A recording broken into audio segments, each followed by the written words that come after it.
Alright, stick with me. You and I are about to watch Lucy completely blow off her rivals without breaking a sweat. Instead, she walks right past them, heading straight for Chen. The entire crowd? Absolutely losing their minds. Wait, what? Princess Lucy completely ignored Lu Moling?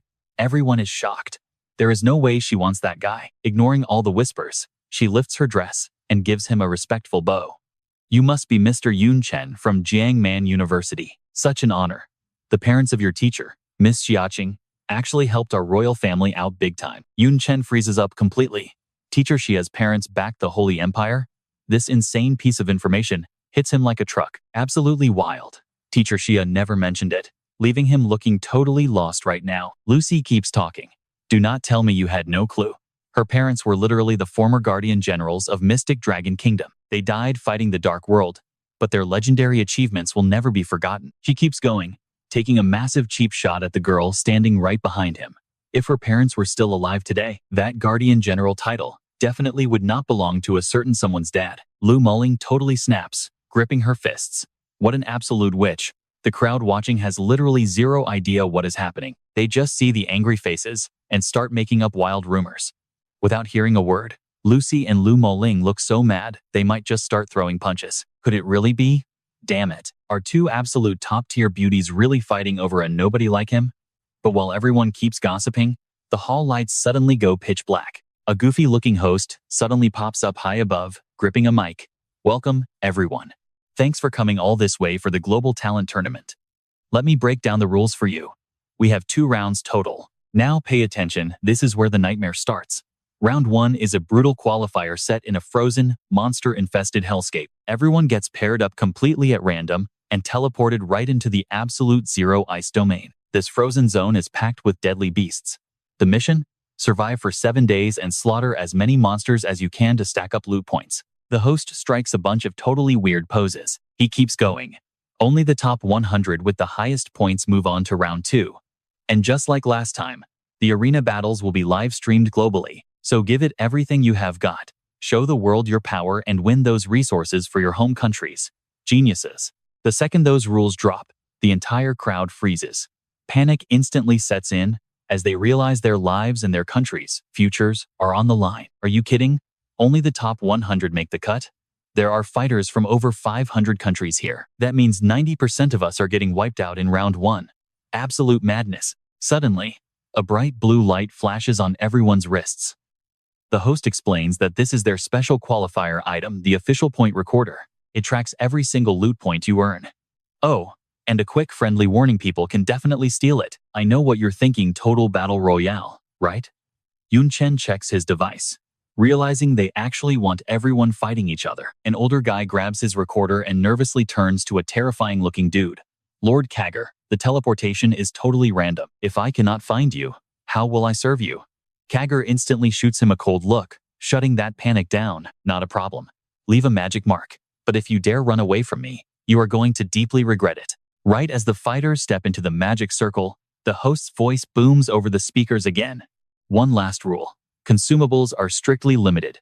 5 health potions and 5 mana potions maximum, and absolutely 0 outside food is allowed. Break these rules, and your recorder flags you. You get disqualified on the spot. Everyone tightens their grip as intense blue lights blast them into the sky. With that, the brutal qualifiers officially begin. Every single player gets instantly warped into the freezing domain. Massive snowy peaks tower under a bone-chilling sky. Welcome to Absolute Zero.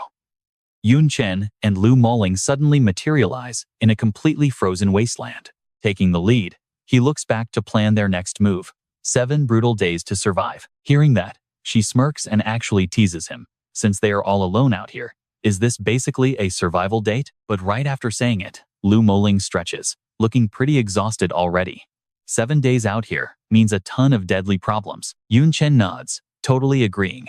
They can melt snow for drinking water, but finding actual food is going to be rough. His expression instantly sharpens. They need to scout the perimeter right now.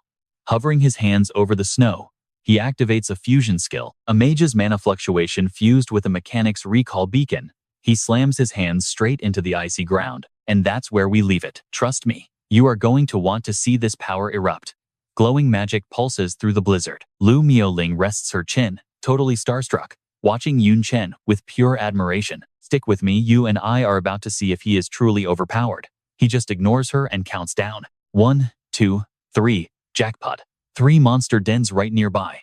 After a quick scan, Yun Chen makes a fast call and drags her right into the action. Time to grab some food and score loot points. Dark, creepy caves suddenly loom at the foot of the mountain, surrounded by a freezing wasteland. A massive pack of absolute beasts, snow, mountain giant apes, growl from the shadows, hungry for prey. These are level 43 monsters with 4-star gold potential. Right beside them, snow hedgehogs packed with lethal spikes. The Snowfield Piercer. Level 41, 3-star gold potential. And then, those creepy humanoid freaks, staring them down. Ice Snow Goblins. Level 44, packing 4-star gold potential. Boom. Blue flames erupt all over Yun Chen. He stares the monsters down. Totally calm. I just lit a tiny fire. Why so mad? Then his eyes narrow. A deep frown. The monsters charge, getting huge in his vision. But Yun Chen does not flinch. He absolutely smashes them with a devastating extreme fist impact. His clenched fists hold godlike power. Big fists do not make you strong, idiots. Done wasting breath on the small fry, Yun Chen throws a massive punch, instantly blocking their strike. A sick fusion skill, Pugilist, Flame Fist, and Strawman Full Force Strike. His punch blasts a blinding white shockwave straight into the mob. The monsters get absolutely wrecked, screaming in pure agony, defenseless. Lu Miaoling just stands there, happily watching him flex his power. That is my legendary junior. Watch closely now. A level 36 crushing level 43s? You and I both know that is absolutely wild. Suddenly, a freezing drop of water hits her shoulder, completely breaking the tension. Huh? Right on cue. A brutal ice storm pours down. Massive hailstones rain from the sky, violently smashing into the frozen ground around her. Lu Miaoling looks up. A goblin is waving its staff, controlling the deadly hail. The Ice Snow Goblin skill, a nasty slow status effect. Seeing their eyes lock onto her, she realizes they are completely ignoring Yun Chen to target her instead. She gladly accepts the challenge. Looks like you guys finally get it. A fluffy tail appears in her hand, and she casually strokes it. You know who the real threat is, huh? Fire element.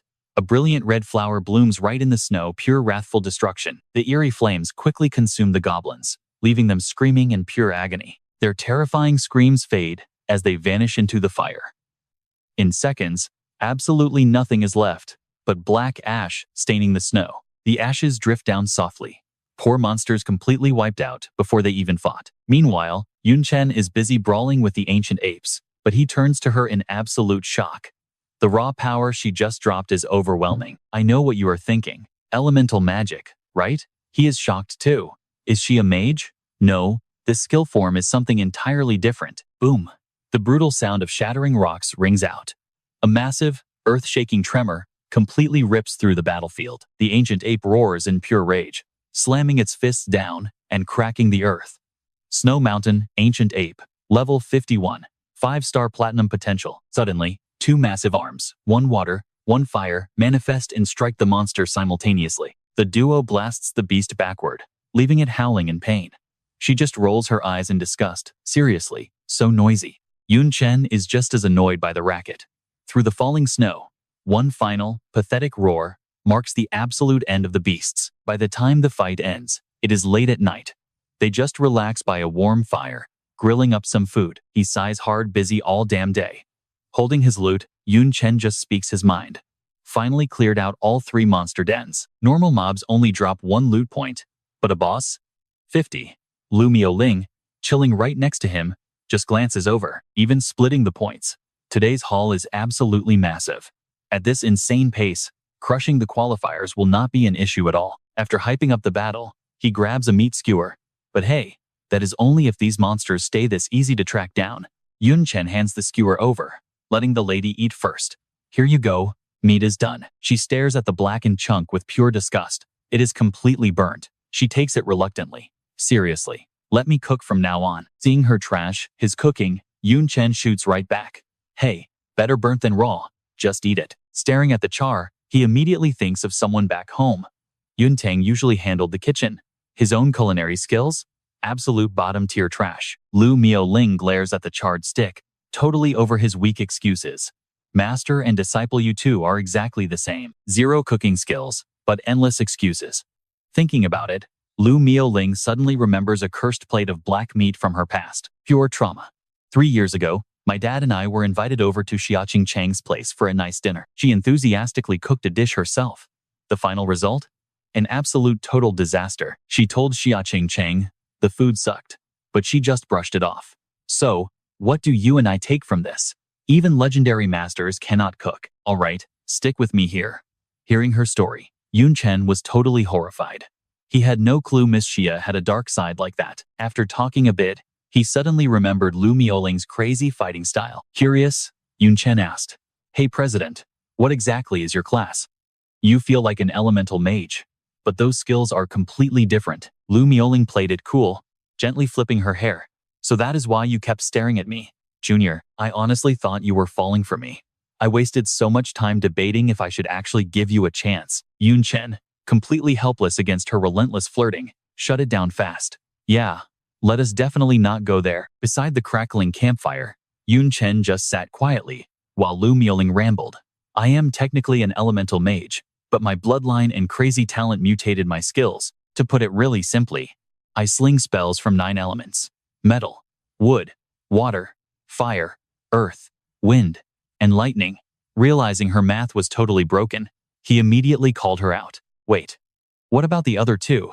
Lu Miaoling acted super mysterious, covering her mouth like she held some insane secret. "If you want to know that, you have to wait until we are much, much closer." Meanwhile, over at tournament headquarters, a whole crowd was frantically swiping tablets inside the Holy Empire's massive data reception room. A heavy voice sliced through the chaos.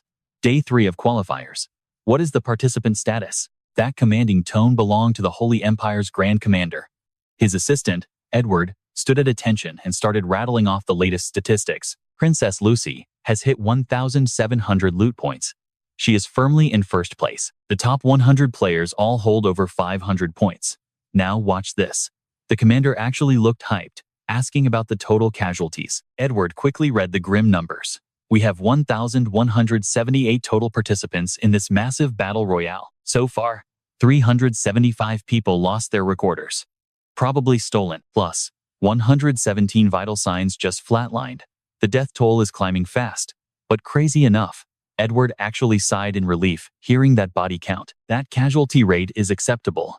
Then the assistant got an itch to push his luck, asking his boss a pretty nosy question. "There is something I really do not get.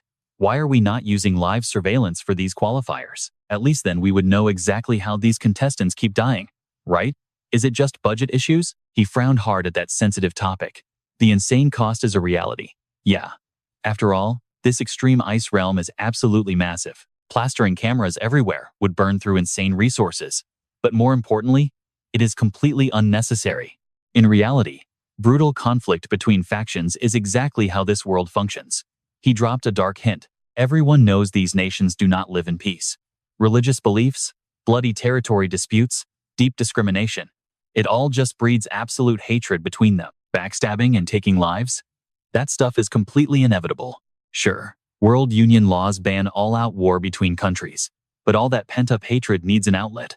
These qualifiers provide the perfect bloody stage. They can just slaughter enemy prodigies, or crush the weak from smaller countries to vent their boiling rage. Naturally, we can't broadcast that. You and I know why. His assistant nodded, finally grasping the dark truth. No wonder zero footage ever gets archived from global qualifiers. But wait, does that not violate the big talent selection and resource distribution treaty? Edward stayed insanely chill about it, casually swaying before he continued speaking. Giving precious resources to nations that fail qualifiers is just a complete waste. Anyway, changing the subject. How are the representatives from the 5 great nations holding up? The assistant spoke up. "Most are ranked high, but we have some unexpected surprises today. Like Lu Miaoling and Yun Chen representing the Black Dragon Kingdom. We cut straight back to that raging Arctic blizzard. Yun Chen and Lu Miaoling appeared right on cue. They're currently sitting at ranks 93 and 94. They could easily get kicked out of the top 100 any time. It would be absolutely hilarious if representatives from the 5 great nations completely failed to reach round 2. She let out a super arrogant laugh while checking their scores. "Hey Junior, I honestly feel like our duo is completely invincible right now. In just a day and a half, we completely annihilated every single monster den within 100 miles. Yun Chen, on the flip side, looked dead serious just thinking about what was coming next. But that also means we have absolutely nothing to do for the remaining time. 0 monsters left to kill. Pure worry was written right across his face. Right now, we both sit at 532 points, just from clearing normal dungeons. Not too bad, but here's the problem. Hunting monsters is not the only way to score points. As the clock ticked and monsters vanished, survivor numbers would just keep rising. Over time, all those loot points held by other contestants are going to stack up hard. Meanwhile, monsters will become incredibly rare to find, which means later, hunting players becomes way more profitable than beasts. Trust me, you are not ready. The strong who love stepping on others are just watching the weak get absolutely crushed with 6 smiles. Stick with me here. You and I are about to watch Chen learn the brutal rules of this competition and flip them upside down. He has no clue about their current rank, but staying in the top 100 means one thing: hunting down the other players. Easier said than done. Chen feels totally stuck. How are they supposed to track anyone down? Lu Miaoling is getting pretty frustrated too. Humans are way harder to track than monsters. Unless, of course, they drop the absolute perfect bait to lure them right out. Lu Miaoling drags out her pitch, dropping a crazy idea. A weak, unclassed freelancer from the Black Dragon Kingdom? Now that is seriously tasty bait. Honestly, it is the most realistic plan they have got. Heavy boots crunching down, leaving lonely footprints deep in the pure white snow. Chen walks completely solo through the freezing dead zone, feeling a massive rush of excitement. He spent all afternoon acting lost, purposely dripping mana trails everywhere. His sharp eyes dart back. He definitely senses shadows moving back there. He never expected this crazy setup to work so flawlessly. Turns out, a ton of shady lurkers hiding behind the icebergs swallowed the hook. 2 heavy hitters from the world qualifiers, a werewolf and a vampire, are closing in fast. The werewolf twitches his sharp nose and warns his partner. Heavy energy all around them. Looks like half the map is zeroing in on this lone kid. Do they strike first? The vampire stares at Chen, pure greedy delight flashing in his cold eyes. He was teamed up with that Lu Miaoling girl earlier, so his pockets are definitely stuffed with sweet loot points. Seeing Chen standing completely alone is making these hunters drool. With Lu Miaoling out of the picture, this is a free meal just waiting to be devoured. Now watch closely, because this is exactly where things get absolutely wild for our boy. The other hidden squads see the first move and instantly charge out. Total chaos erupts as they scramble over the ultimate juicy prize. The target is Chen. Nobody better steal this kill.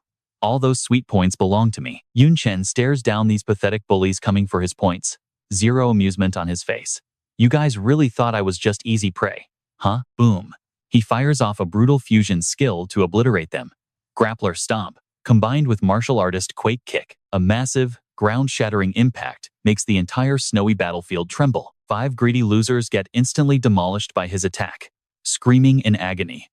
Meanwhile, the rest of the cowards freeze up, completely paralyzed by his insane power display. That raw damage output is literally high-tier skill material. Only a 3rd-class pro should hit that hard. Seriously, who the heck is this supposedly weak kid? He is definitely not some random low-level trash. His pure strength is absolutely enough to go head-to-head with a real 3rd-class expert. This guy is a total monster, perfectly matching Lu Miaoling and Lucy's tier. Those clueless idiots who barely survived his palm strike are shaking with terror, scrambling to escape. We totally got played. Get out of here right now. He faked being weak just to crush them all. But come on. Why would he ever let them escape when they are loaded up with so many points? For payback, Chen summons long green vines right out of the snow. Instantly, all those escaping thugs get tied up tight. What the heck is this magic? Why are thorny vine flowers sprouting inside a frozen snowfield? His thorny vine beast answered the brutal summon, wrapping tightly around the panicked contestants. It is game over once those twisting thorns lock you down. You and I both knew this trap was brilliant, right? He laughs as they struggle. You thought you were careful hunters? You are just the prey. He speaks fast, but his cold words get totally drowned out by the intense blue fire erupting from the spear in his hand. Burning in pure agony, the trapped contestants can only scream. What kind of freakish fire is this? It will not go out. It is burning us alive. Please spare us. We swear we are done. Take every single loot point we have. Just let us live. Meanwhile, Lu Miaoling sits hidden behind a massive rock, watching Chen look completely badass dominating them. She literally cannot hide the huge grin on her face. Looks like she does not even need to lift a finger today. Handing over all their precious points, The bullies immediately run for their lives. Why fake being weak if he is that insanely strong? That scumbag. Those were all my hard-earned loot points, gone in an absolute flash. Their pathetic whining just annoys him even more. He hates thieves who instantly play the victim card.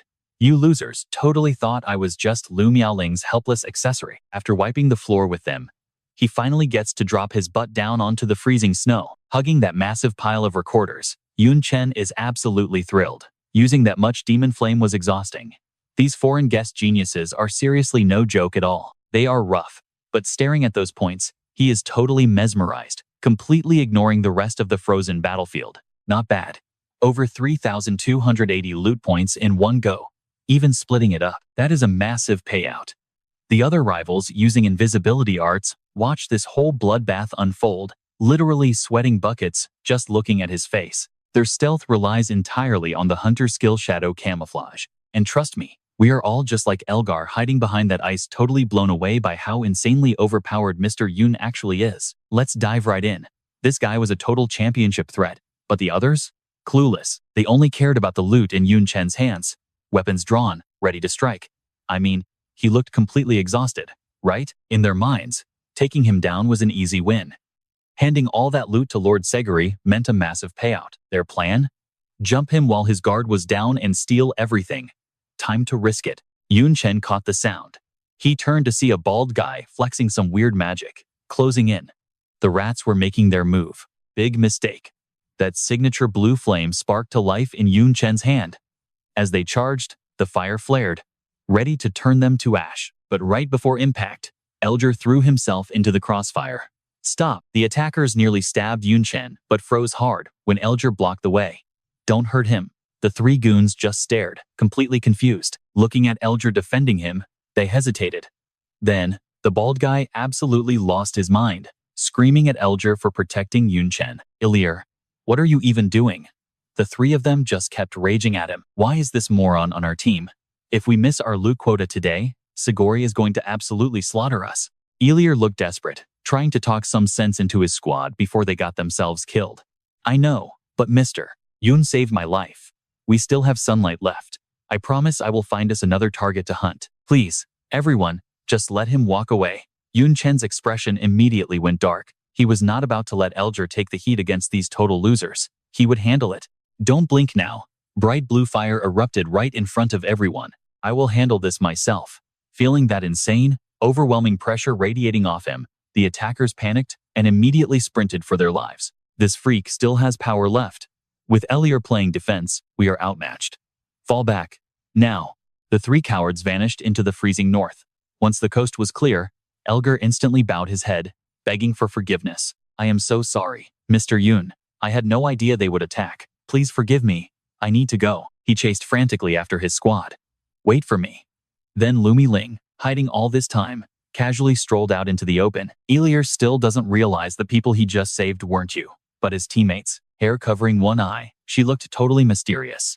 When that kid gets back, he is going to face some brutal punishment. You actually care? Yun Chen asked casually, raising an eyebrow. Why? We are all rivals here. We just met by chance. Suddenly, he tensed up, gripping his spear and taking a step forward. Sure, but I am highly interested in Sigori's loot. She shot Yun Chen a deadpan look, tired of his little excuses. Seriously, you are such a sunder. Why can't you just be honest about it? Night fell. A campfire crackled warmly while Sigori sat there, aggressively tearing into a massive drumstick. I know what you're thinking. What a charming guy, right? Mouthful of meat. Calling them useless trash. That is exactly why I told you to hunt the weak. If you ran into a strong guy and got crushed, that was just part of the plan. His two huge upper fangs shifted like literal horns while he chewed, but failing for absolutely no reason? That is a real attitude problem. He glared ferociously at the squad, his eyes full of pure, lethal threat. A dog that refuses to listen simply isn't worth keeping around. Elier knew that was aimed right at him. He smashed his forehead into the hard dirt, begging, I am so sorry. Mr. Yun saved me. I could not ignore it. Please, Lord Sigori, one more chance. But his desperate excuses meant absolutely nothing. Sigori just kept up his cruel bullying. Don't be so terrified. I am a reasonable guy. Of course I will give you a choice. I smash your skull, or I wipe out your entire country. You pick. A soft voice, but a totally devastating threat. Elier's teammates completely panicked, crying and begging Kogori to spare their families from his wrath. Why? Because Kogori always keeps his promises. Elier had to pay for his mistake.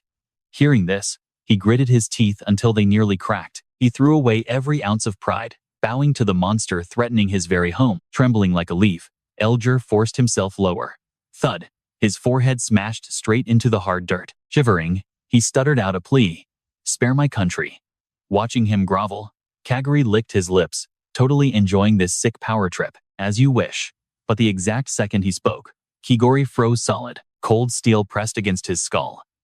Chen appeared out of nowhere, aiming a gun straight at his temple, an insane-looking shotgun. Elier looked up, stunned to see his savior. He felt relief, but absolute terror for Chen. "Trust me, you are going to want to see this." Those three cowards stared in pure shock. What was happening? Let's dive right into this showdown. You and I are about to watch our guy make the ultimate entrance.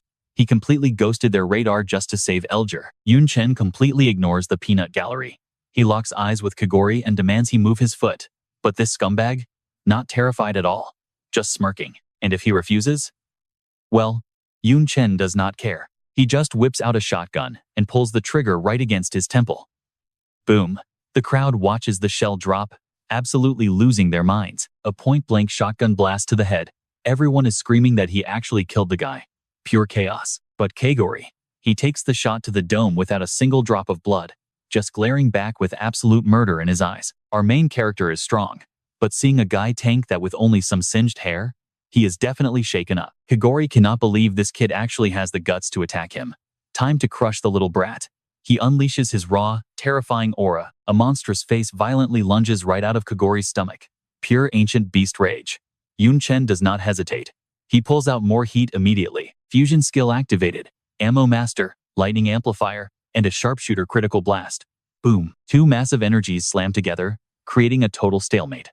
That lightning blast Chen just fired is pure, violent destruction. With that insane firepower, Chen instantly blocks the hit. Kogori stares at his scorched hands, completely shocked this kid packs so much punch. He realizes this kid is no joke. He is a spirit rank powerhouse. Kogori knows he has to get serious. Chen hits him with an appraisal scan. His fusion skill only left a scratch. This guy's defense is entirely off the charts. Pay close attention here. You and I need to look at these stats. Level 53. Race? Golden Behemoth class, Ancient Beast Warrior. Insane. Chen feels a massive spike of fear looking at those numbers. The level gap is just too huge, and the intel is way too limited. Kogori triggers a spell to giant-size his body. He stomps forward, shaking the entire earth with every single massive footstep. Chen dodges like a flash of lightning, but while he tries to strategize, he completely misses Kogori teleporting right behind him. Kogori raises a huge fist, ready to smash him into absolute oblivion. Chen spots the sneak attack and just sneers at this brute force contest. Gripping his weapon, it shifts into a traditional Eastern staff. His determination is radiating like crazy. You want a piece of this? Bring it on. The fist drops, and Chen literally punches up to block it cold. A tiny human and a giant monster, clashing head-on. The crowd is completely losing their minds. He is too strong. What kind of freak goes toe-to-toe with a golden behemoth? Kogori just keeps growing bigger and bigger. His jaw stretches wide as he completely bulks up. Time for the violent, heavy hammer. Chen does not back down for a second. He charges a new fusion skill.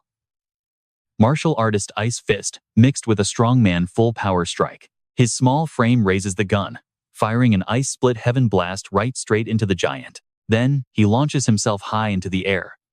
Next thing you know, he is standing right on the giant's shoulder, ready to end this fight. Kogori glares back with pure, unadulterated hate.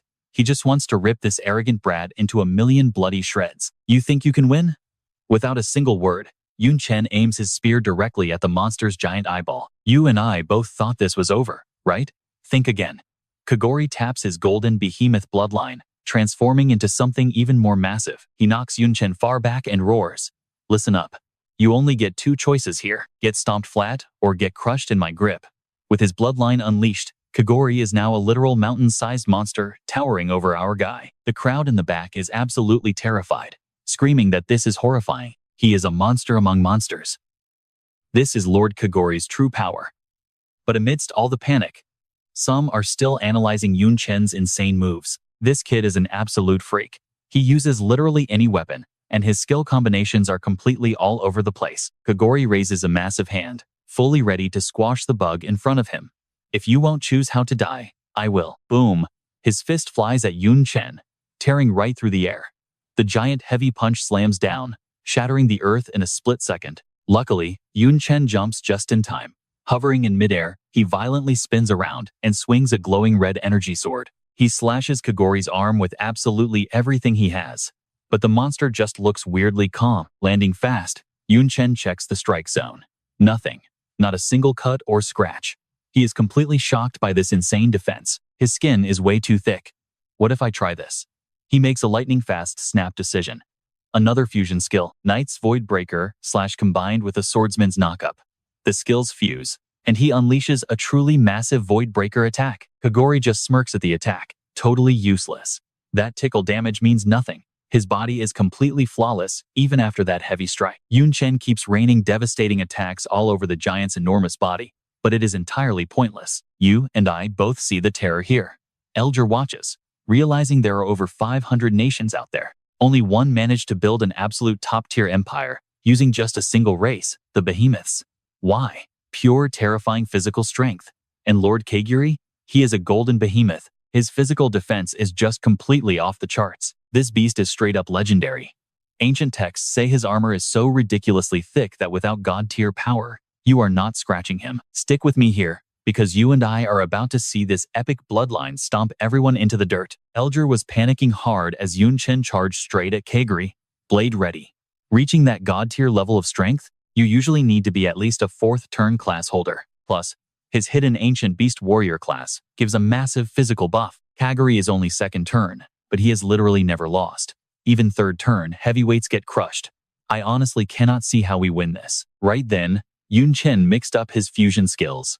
He combined Swordsman Raid and Thrust, aiming a dead center strike right at the giant. The attack drilled straight into his golden armor, grinding with an awful, ear-piercing screech. Okay, so that hit was not entirely useless. He actually managed to deal some decent damage. But man, it was so shallow, like poking an elephant with a toothpick.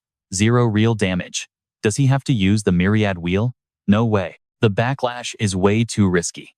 Yun Chen skidded backward, his boots carving deep trenches into the dirt. He did the math fast.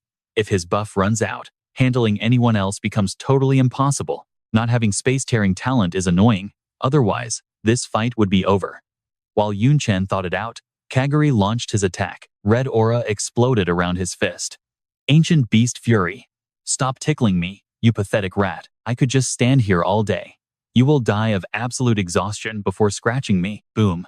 The punch cratered the ground where Yun Chen just stood.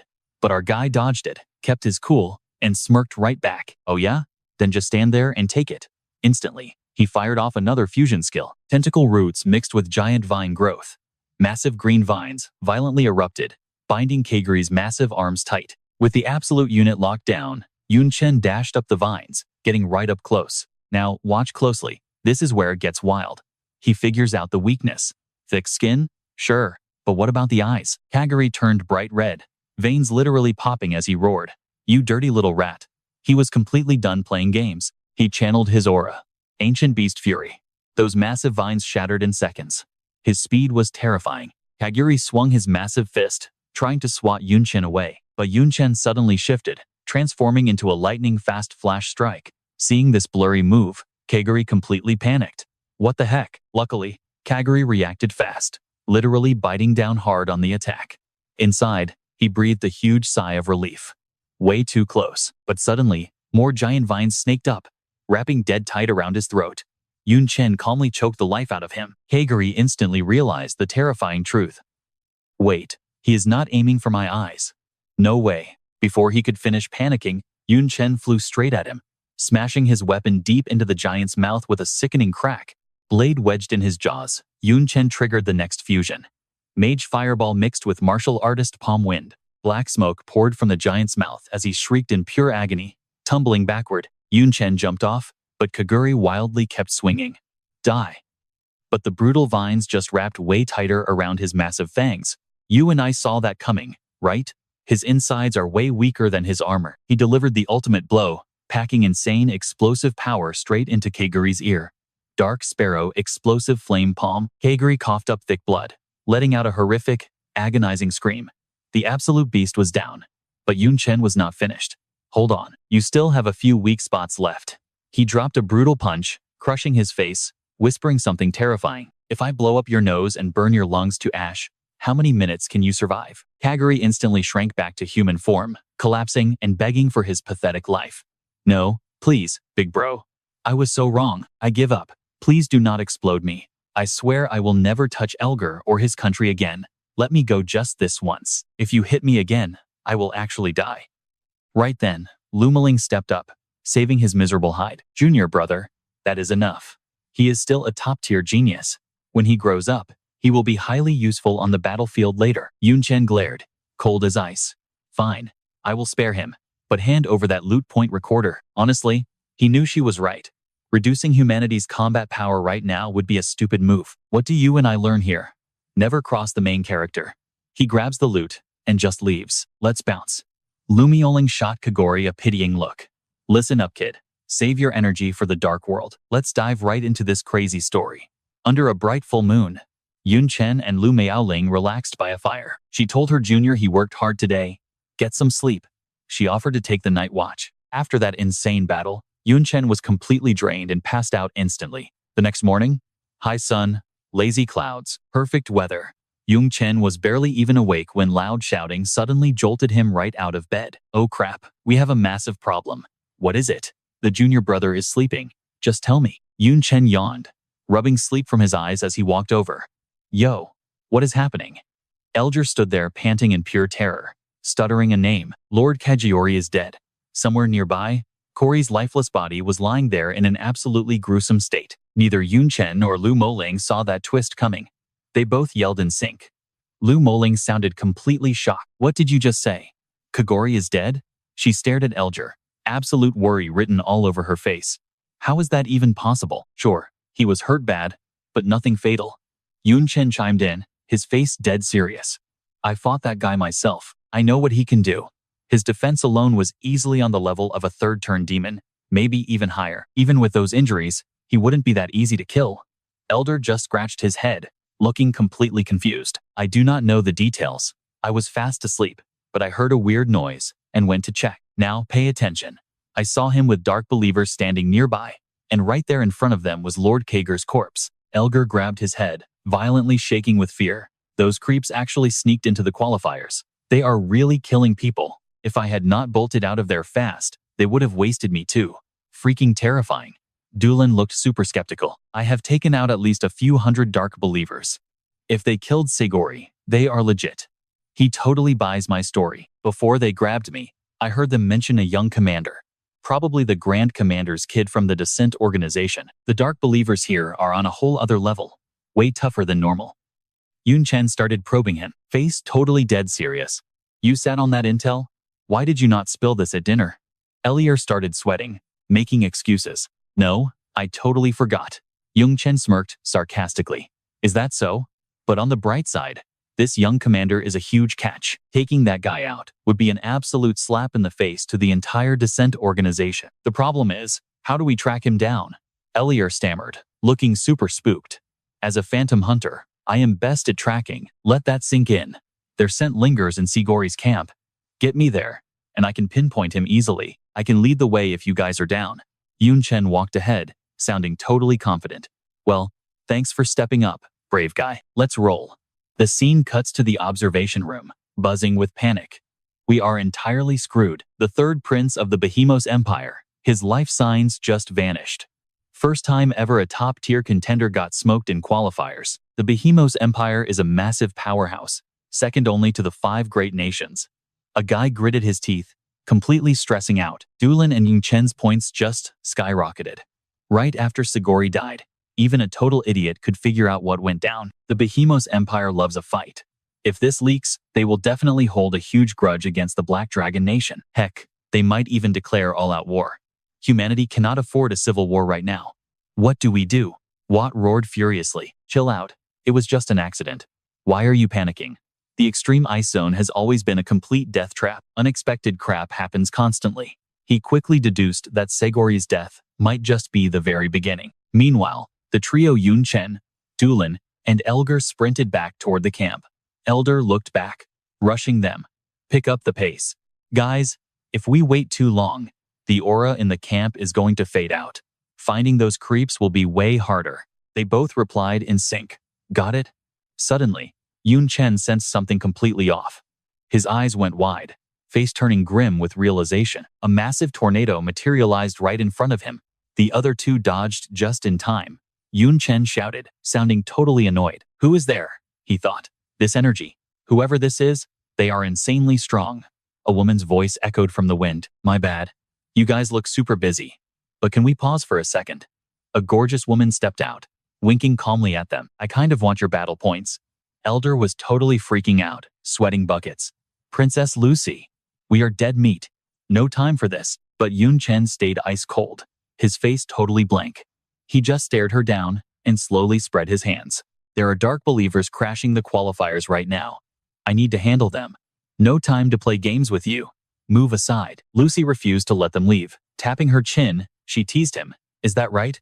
Wow. Sounds doomed. But honestly, I care more about you guys than rats in the dark. Dolan steps up.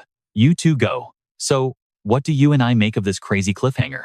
Stick with me here. She crosses her arms, completely confident. I will handle this pathetic fake witch. The guys vanish instantly. Lucy keeps pushing her buttons.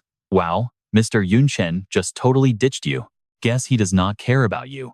But Duan fully trusts him. She flips her hair, smirking. Shut your mouth. My junior is totally obsessed with me. He just knows I can completely wreck you. Instantly, her raw power explodes. Lucy smirks back, throwing her hands wide to summon this creepy, dark purple energy. Oh, really? Scared you will let him down? Boom. The two clash, setting off a massive explosion. Meanwhile, at camp, Chen and Elier are staring at Lord Sigori. The guy is absolutely covered in blood. Chen checks the brutal slashes. Heavy magical residue everywhere. Cut by at least 6 different weapons. Dude got ambushed and beaten to death.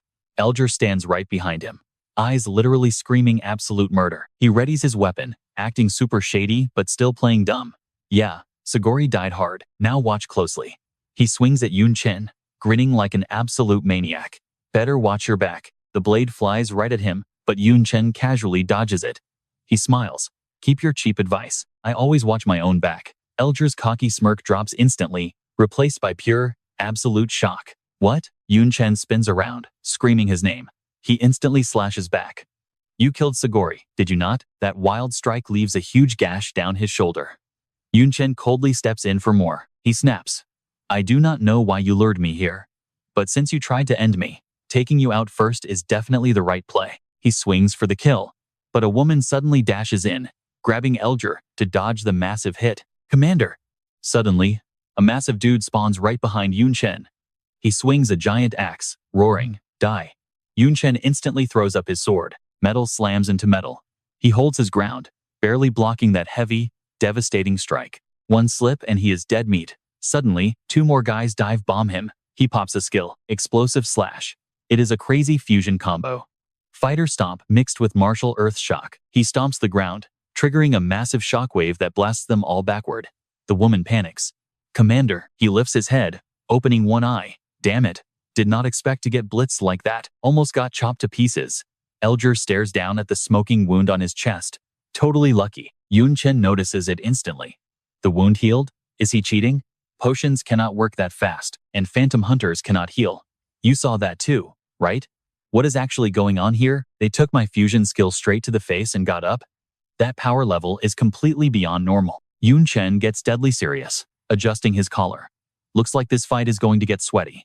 They stand in the freezing wasteland, completely surrounded by this heavy, terrifying aura. Elier glares at him. Chen, when exactly did you start doubting me? He stares right back at him, super cold. I never bought your act. Day 1 at the Holy Empire, we randomly bump into dark cultists, save people, and find intel. Way too perfectly timed. Suspicious luck. Once I saw that soul tracer mark, it totally clicked. Finding you was not some lucky accident at all. You guys had my exact location the entire time and hunted me down. Elier plays completely innocent. What if it literally was just a crazy fluke? Chen just completely scoffs. The Arctic ice realm is huge. Finding a monster is tough, let alone a person. And you zeroed in perfectly? A coincidence? Bet you used those Phantom Hunter perks to tag my aura before we even stepped inside. You have been tracking my every move in this giant freezer, just waiting for the perfect second to strike. Elier laughs bitterly. Man, you are way too paranoid. I did save your life once. Fought Kagger for you. He fakes a sad voice. Chen replies flatly. I just wanted his combat points. Plus, I wanted to see how long your fake loyalty act lasted. Total garbage. If you had not sensed Lu Mealing hiding in the shadows, your entire crew would have jumped me right then. Chen scans the literal army surrounding him and speaks up. Elier shrugs, smirking helplessly. You really are a massive headache. No wonder the organization put such a fat bounty on your head. He waves his hand dismissively. Does not even matter. He vanishes, threatening to leave absolutely no bones behind. Trust me, you and I cannot miss this next showdown. Let's dive right in. Chen closes his eyes. Camouflage is just a cheap trick to him, because his mana echo tracks the real body instantly. The enemy has no clue. Chen slowly opens his eyes. He already senses the ambush creeping up from behind. Figured they wouldn't fight fair. He casually dodges their rapid-fire ambush and instantly snaps back with a brutal counterattack. One guy gasps in shock. The other growls. But Chen already fires his skill, basic fighter skill, Stomp, and he immediately follows it up with another burst punch. The hit connects. It sends the guy flying straight across the snow, crashing hard into the frozen earth while screaming and cursing. No time wasted. Chen rushes in hot. He's taking this guy out first, but then boom, a massive dark tentacle shoots out from behind, catching him totally off guard. He shoots a look back. Dark tentacles? A dark high priest. Chen spins, channeling power. No room to dodge. Gotta face it head on. Nether Sparrow exploding palm. The girl is exposed now. Dark priests are usually squishy. Her buffs and crowd control are too annoying. Got to delete her from the fight first. Fusion skill activated. Speed swordsman mixed with fighter's wind chasing step. He moves like a total blur. Gale, slash. The girl panics. He brings his sword down hard. Boom. But as the dust settles, not a single scratch. She's fully decked out in heavy battle armor. Now, watch closely, because this makes zero sense. A dark priest holding a massive great shield and wearing full paladin armor? She smirks, enjoying his shock. Guess what? He's not the only one blending classes today. She commands her dark tentacles. Go. Meanwhile, another enemy starts charging up an attack. Druid raptor form mixed with a grandmaster exploding double burst punch. He screams out. But Chen just whispers God Flash. Honestly, Chen is impressed. Do all these guys really have dual classes? Their raw stats are just completely insane. They must have consumed something crazy, like Demon Lord Marrow. No wonder they actually thought they could take him down. Turns out, they really have the firepower. He analyzes them fast. That guy just buffed a Grandmaster skill. That damage output? Definitely high tier. And the girl is straight up using paladin traits to fix her squishy defense. Taking them down won't be easy. Suddenly, a creepy voice echoes right behind him. Hey, kid, the guy mocks. Where are you looking? Explosive flame wave slash. Chen leaps back, eyes narrowing. Mage skills boosting a magic swordsman. Not bad. Chen triggers his assassin skill. Stealth, shadow, walk. Another enemy rushes in. He thinks he found a crit opening. Berserker Rage Strike. Assassin speed combined with Berserker burst damage. Usually fatal. But Chen isn't having any of it. God Flash. He vanishes instantly, leaving the guy shocked. Landing gracefully in the distance, Chen glares with pure disdain. So you slapped on an extra class skill? Big deal. I got over those cheap parlor tricks ages ago.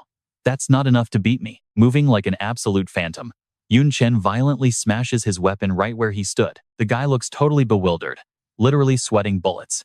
He grits his teeth, screaming, "You really think we can't crush you?" He slams his weapon down. Boom. Stop screwing around. He roars, instantly triggering his berserker skill Frenzy. I know what you're thinking, big mistake, right?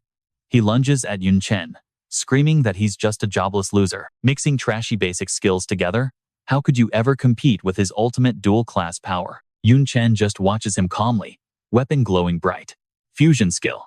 Fighter's feint plus martial artist's crushing step. The enemy slashes cleanly through him, but wait. It was just a lingering afterimage from his phantom step. The axe shatters the ground, but Chen is completely clear. Meanwhile, The girl is charging up a massive spell, dark tentacles, and right above Yun Chen's head, a giant sword crashes down with a holy paladin smite. Two massive, heavy-hitting attacks target his exact spot, but he instantly pops Phantom Step and glides right past them. The berserker just keeps rushing in, screaming his head off. Go to hell, just die already. Yun Chen leaps up, effortlessly dodging. He realizes these guys really do have a ton of maxed out skills from different classes. Compared to his basic rookie skills, their raw stats are next level. Honestly, back in the day, he would have just had to run, but the enemy isn't letting up. He ignites his blade with flames, stabbing straight at him. Explosive flame wave slash. Yun Chen easily dodges again, because things are different now. He has his fusion skills. He's not just randomly mashing abilities together like these losers. Landing fast, Yun Chen stares the guy down, completely deadpan. Trust me on this, it's not just fusion. He's creating entirely new skills. Stick with me, you are about to see absolute madness. Another enemy dives from the sky, fists blazing with literal fire. Yun Chen just thinks, bring it on. He is absolutely confident. Master enough basic skills, and he can fuse them to crush any situation imaginable. He instantly summons his power. Assassin class. Doppelganger plus Shadow Flow equals Shadow Kill. Boom. A perfect shadow clone of Yun Chen spawns, blocking the flaming punch. Shadow Puppet, his attack completely blocked. The guy jumps back, screaming in pure rage. What the hell is this thing? Yun Chen steps behind his shadow, smirking like a total boss. Totally normal. You just have never seen it, because I am the only one who can make it. The ultimate shadow puppet. It copies all my assassin skills and inherits 75% of my stats. Then Yun Chen points right at the bald guy, ordering his shadow to go on the offensive. Go play with him. The shadow blitzes forward like lightning, eyes practically glowing with killer intent, throwing a devastating punch. The guy barely manages to block. This monster is totally insane. It hits almost as hard as the original. Gritting his teeth, the bald dude uses every single ounce of strength to hold the line. He is trembling. This is absolutely not a rookie skill. The heavy recoil knocks Yun Chen's shadow clone back, its arm violently flinging backward. Sensing an opening, the bald guy immediately counters. It is just a cheap clone. Do not underestimate me.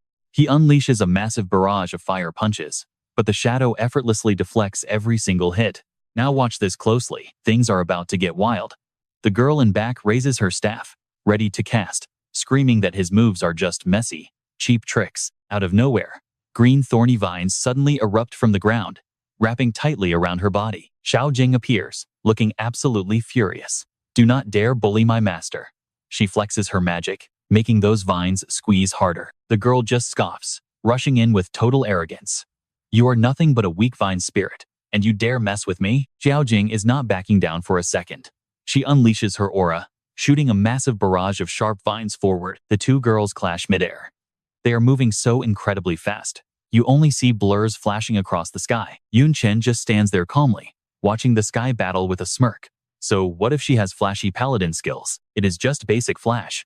Xiao Jing can easily wipe the floor with her. Seeing an opening, the two guys try to ambush Yun Chen from behind. Where are you looking, brat? Yun Chen casually glances back. No. Where are you guys looking? Did you not notice what is right underneath you? Total panic hits. They look down, instantly realizing they just stepped on a weird black lump barely poking out of the dirt. Game over. Tick, tick, boom. A massive, roaring crimson tornado instantly erupts, swallowing both of those guys entirely whole. Skill fusion mechanic. Danger trap plus shaman equals Eye of the Storm. They scream in pure agony, getting absolutely shredded inside. Damn it, another trap. You scumbag. The bald dude realizes he is cooked, kicking off the ground and flying up to escape. You and I know he cannot run. He tries bailing, not expecting Yun Chen to have a literal sniper rifle aimed at his back. Looking right through the scope, he locks on. You are not getting away. Yun Chen stays completely ice cold and pulls the heavy trigger. The bullet violently rips through the air, blasting that guy to absolute smithereens mid-flight. Just like that, another enemy bites the dust. Yun Chen calmly strolls over to the girls fighting. Looks like you are the only one left. Seeing the main character approach, she completely loses her mind. No, stay back. Seconds later, all three enemies are tied up in tight vines. Yun Chen crosses his arms, looking down like an absolute boss. The fight is done, but Elier never made a move. Zero presence. Did he realize the massive skill gap and just ditch his whole team to run away? Tied up or not, she still laughs like an absolute maniac. Go ahead, Insult me, Chen. You are so delusional. You really think our commander cares about you? You were never the actual target to begin with. Taking you out was literally just a side quest. Chen completely freezes. Wait, what? I am just the distraction? His eyes go wide as the horrible truth clicks. The real target is, he whips his head toward Xiaojing, shouting an order. Quick. While they are distracted, plant the item on them. Then get back immediately. She nods firmly. Yes. Chen instantly explodes with raw power and sprints. Skill fusion, swordsman, godspeed, and fighter. Windchaser step. Pushing his physical limits, he runs at insane speeds. Gale chasing swallow. He is basically panicking. I have to make it in time. Meanwhile, Lumio Ling and Lucy have been clashing so brutally, the whole ground is completely destroyed. They are totally exhausted, covered in dirt, glaring daggers at each other. Neither is showing a single ounce of mercy. So, what do we think happens next? She pants, smirking. Lu meowing. You really are as tough as the rumors say. Lu Moling shoots him a terrifying glare. Not bad. You actually forced me to use my 7 elements technique. You're the first person my age to push me this far. But game over. She raises her hand, forming a glowing red orb. We're both running on fumes here. Let's end this with our ultimate moves. Better brace yourself. Don't die. But stick with me here. Watch closely as her eyes widen in pure shock. A shadowy figure appears with a twisted, psycho smile, grabbing Lu Moling's hand. It's Elier, he whispers. Forget about her. Worry about your own life. In a flash, he stabs a blade right through her chest. Lu Moling grits her teeth, choking back a painful groan.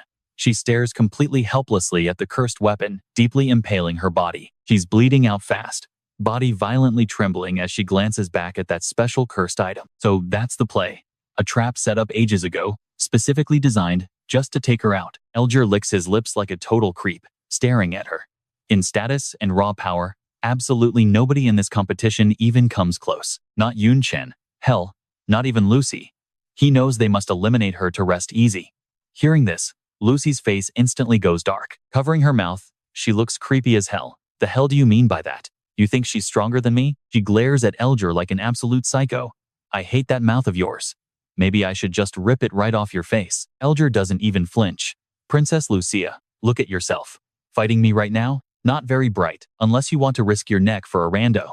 The shot pans out as Lucy just stands there frozen. Now, you and I need to watch carefully. Lu Moling is barely standing, with a massive chest wound, while Elier just smirks. Good girl. Scram while you can. Once I finish off Lu Moling, you're not going anywhere. Suddenly, a lethal blast of energy whizzes right past his face. Huh?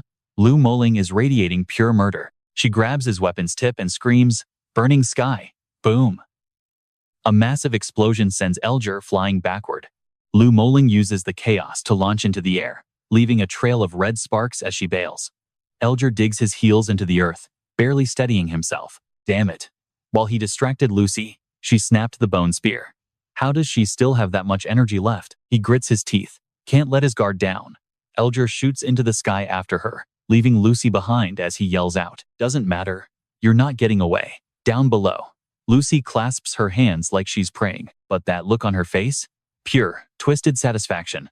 Lu Moling, I'll avenge you in the finals. She whispers with a sick smile, so just die already. Meanwhile, trailing massive amounts of blood, Lu Moling drags her feet, completely desperate to shake Elier off.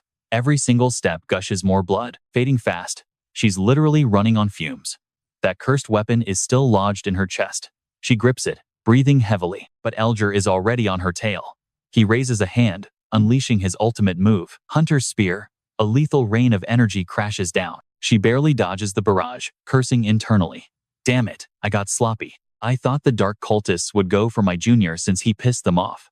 Despite the pain, her eyes remain fiercely determined. Didn't think I'd have the giant target on my back. She dodges it all. But Elier isn't done. He roars. Nowhere to run. Dragon Slayer slash. One massive swing completely obliterates everything ahead. Lu Moling's reflexes are insane. She sidesteps perfectly in time. The brutal slash leaves a massive crater in the earth. Raw power still sizzling right through the air. I know what you're thinking. Dual hidden classes? Absolutely insane. She clutches her chest, wheezing out this terrifying realization. The dark world really went all out. Impressive. Elier lands heavily, face grim, his deadly blade resting cold on his shoulder. Thanks for the compliment. Consider that your eulogy. Lu Moling's face goes ghost white. I knew you creeps would make a move soon. Spent all day worrying about protecting my junior. Never actually thought I'd be the damsel in distress here. Elier raises his blade, completely cold-hearted. Too bad. No one can save you now. She just looks up, flashing a cocky winner's smile. You hear that? That's what he said. Suddenly, Chen steps right out of the shadows. Junior, he casually swings his sword, flawlessly blocking Elger's strike and knocking him back a good distance. Elger glares at him, grinding his teeth in pure hate. Chen keeps his eyes locked on the enemy, speaking back. Sorry, Prez. I'm late. Weak and bleeding. She still manages to sass him. You know being late affects your grades, right? Elger is absolutely fuming. Damn it. Those useless idiots failed to stop him. Whatever. I can easily take Chen one-on-one. The real problem is her. If she suicide bombs me during the fight, it gets messy. Dark smoke starts wrapping around him as he looks pretty disappointed.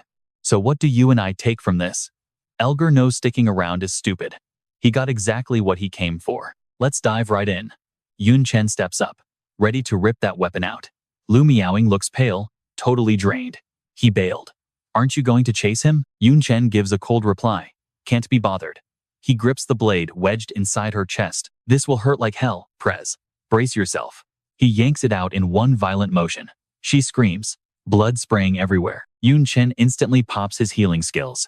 A priest fusion combo, healing light plus growth art. A soft green light wraps around Lu Miaoing. Pure vitality.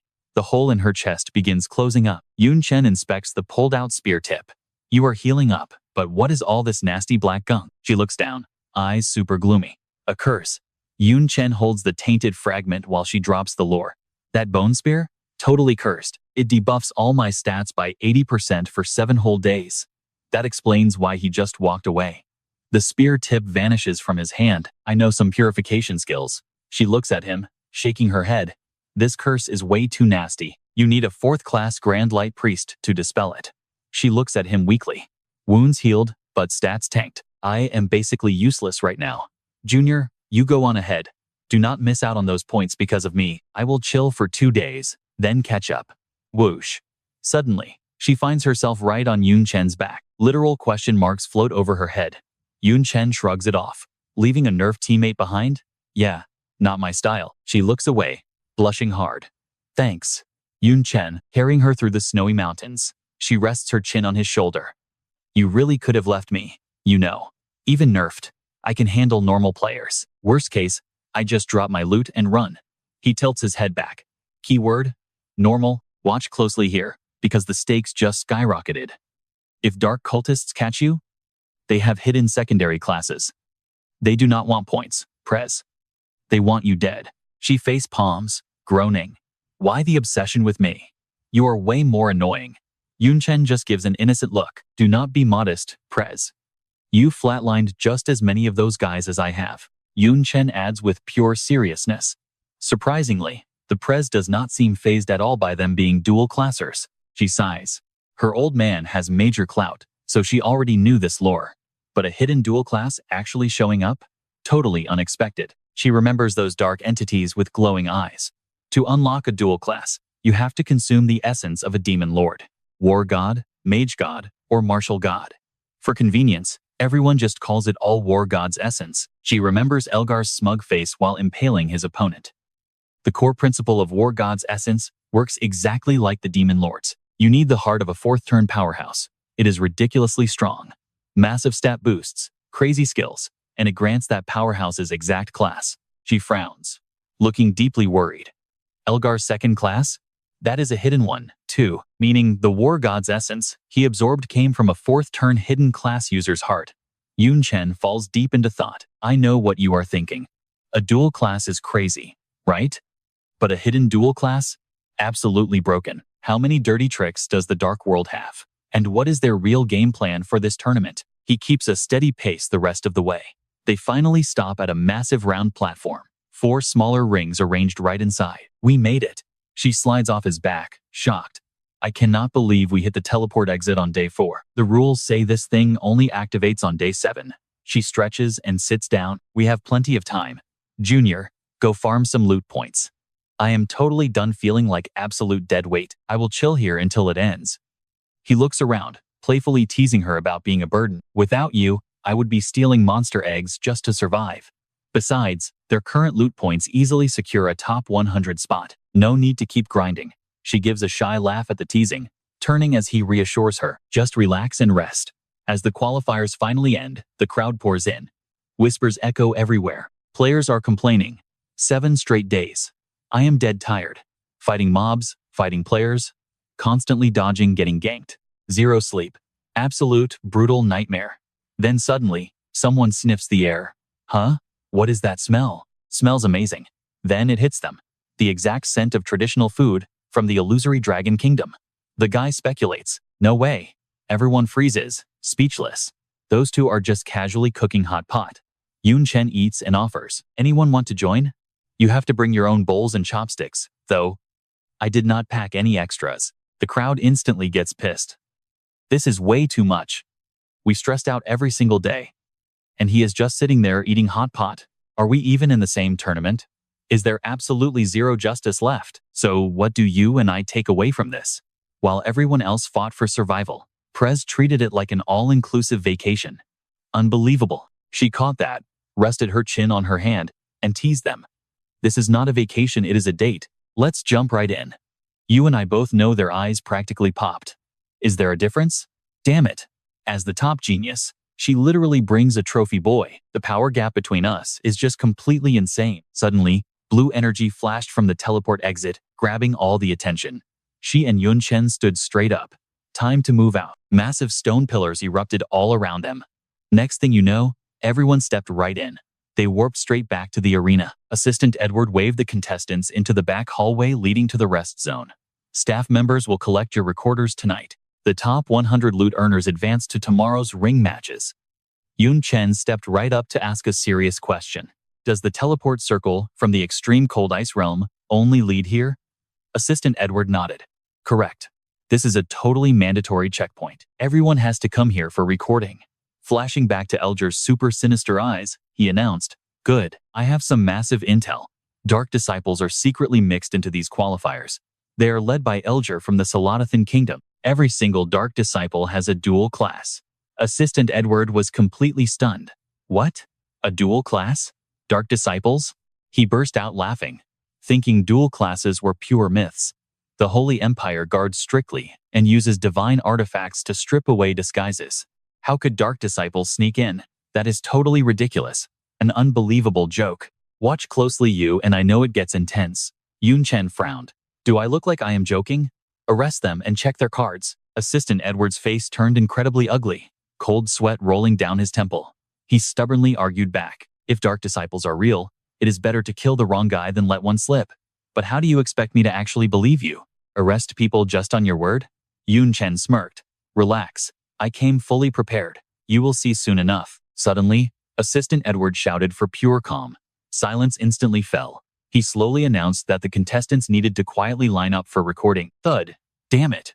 What the hell is this? A terrifying scream suddenly grabbed absolutely everyone's attention. Damn you, get off me. Assistant Edward immediately looked up from his clipboard. Hey, he said sternly, who is causing a scene? You really want to fight? Want to get disqualified?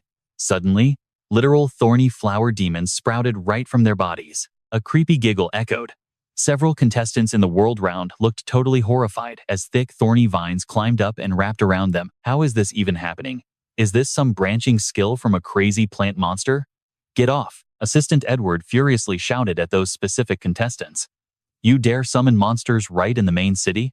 He pointed a very accusing finger. These 3 contestants are acting highly suspicious and totally disturbing the peace. Arrest them all and drag them in for heavy interrogation.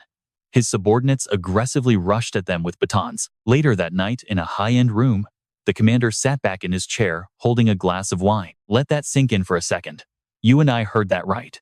The assistant reported those 3 were confirmed dark disciples with dual classes. He tilted his head, shocked. That is indeed absolutely terrible news. Assistant Edward looked right up and explained. Luckily, we actually found out early. Next, we just need to hunt down their leader, Elier. Whatever plans the Descent organization has, they will be stopped. Edward gripped his wine glass, slowly turned his head, and said super casually, Do exactly as you said. I will arrange for people to handle it. You discovering the Dark Disciples in time is a massive merit. His face looked incredibly deep and calculating as he continued, maybe we should have a quick drink to celebrate. Meanwhile, Lumia laughed so incredibly hard that Chen actually felt a bit awkward. She sat on the chair, chin in hand, and praised him. Junior, you are truly wicked. Specifically ordering the thorny flower demon to leave hidden seeds on them. I heard those 3 got arrested. We are completely safe for now, he replied absent-mindedly. Just wanted to make sure. If nothing goes wrong, Elgar will not be able to compete tomorrow. By the way, how are you actually doing? Is that nasty curse gone yet? Lumia covered her face, totally bummed out. Nah. I looked all over the entire main city. Every single support player above tier 3 is tied up saving people. She flashed back to seeing players totally wrecked in hospital beds, mostly from the powerhouses, even the elite top seeds from the 5 great nations. They were barely even breathing. The lucky ones only got hit with curses and cannot fight. It is a total mess. Lumia raised her hand, looking completely dead serious. Lots of people are critically injured.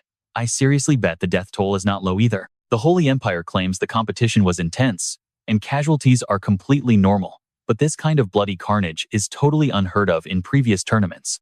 Chen's gaze turned dangerously icy. It is definitely those dark cultists. But what is their play here? Just randomly killing rival geniuses? That feels completely off. Whatever. Their sick little scheme ends right now. She flashed the item, grinning. Little Junior, my run is over. I would just embarrass the Black Dragon Nation out there. Trust me, you and I are in for a wild ride. Stick with me here. Chen takes the points, ready to grind for them both. He goes all in. Next day, the arena is absolutely packed. Assistant Edwards takes the high stage, hyping everyone up. Welcome to the arena. After a totally brutal qualifying phase, they finally narrowed it down to the top 100 geniuses. Throwing his arms wide, he screams, today, these 100 prodigies clash in a massive hardcore battle. And of course, this epic showdown is live streaming globally. The World Tournament fighters march out looking absolute fire. Edward yells for the players to hit the field as the crowd goes crazy. Over at Dongyun Academy, teacher Jin Shang is literally bawling. He never dreamed a student from their school would actually make the global championship. Being his homeroom teacher right now is a massive honor. Meanwhile, another guy clenches his fists, grinding his teeth in pure jealousy over Chen's skyrocketing status. He is the dean's favorite now, basically vice principal level. Damn it. Why can't he have a student like that? Someone else just sighs. Over at Zhongman University, watch parties kick off. Their student is on the world stage. Come check the hype. Students are even hustling snacks. Grilled corn and cola for just 1 school credit. Yun Tang is bragging to literally everyone. Look, that is my big brother fighting. He is the absolute GOAT. At Nico's house, Chen hits the screen. Her mom teases her about suddenly watching a fighting tournament. Kind of weird, right? Is that the guy who got your necklace? Not bad at all. Nico blushes super hard. She looks away, acting all shy. Mom, stop talking nonsense. Just watch the match. I am only analyzing pro strategies, totally not watching for him. Back in the massive arena, Edward announces all players are officially locked in. The world contestants stare ahead, waiting for the qualifier results to drop. Time to reveal those highly anticipated point rankings. Edward points straight at the giant screen so everyone can see the final standings. The board lights up.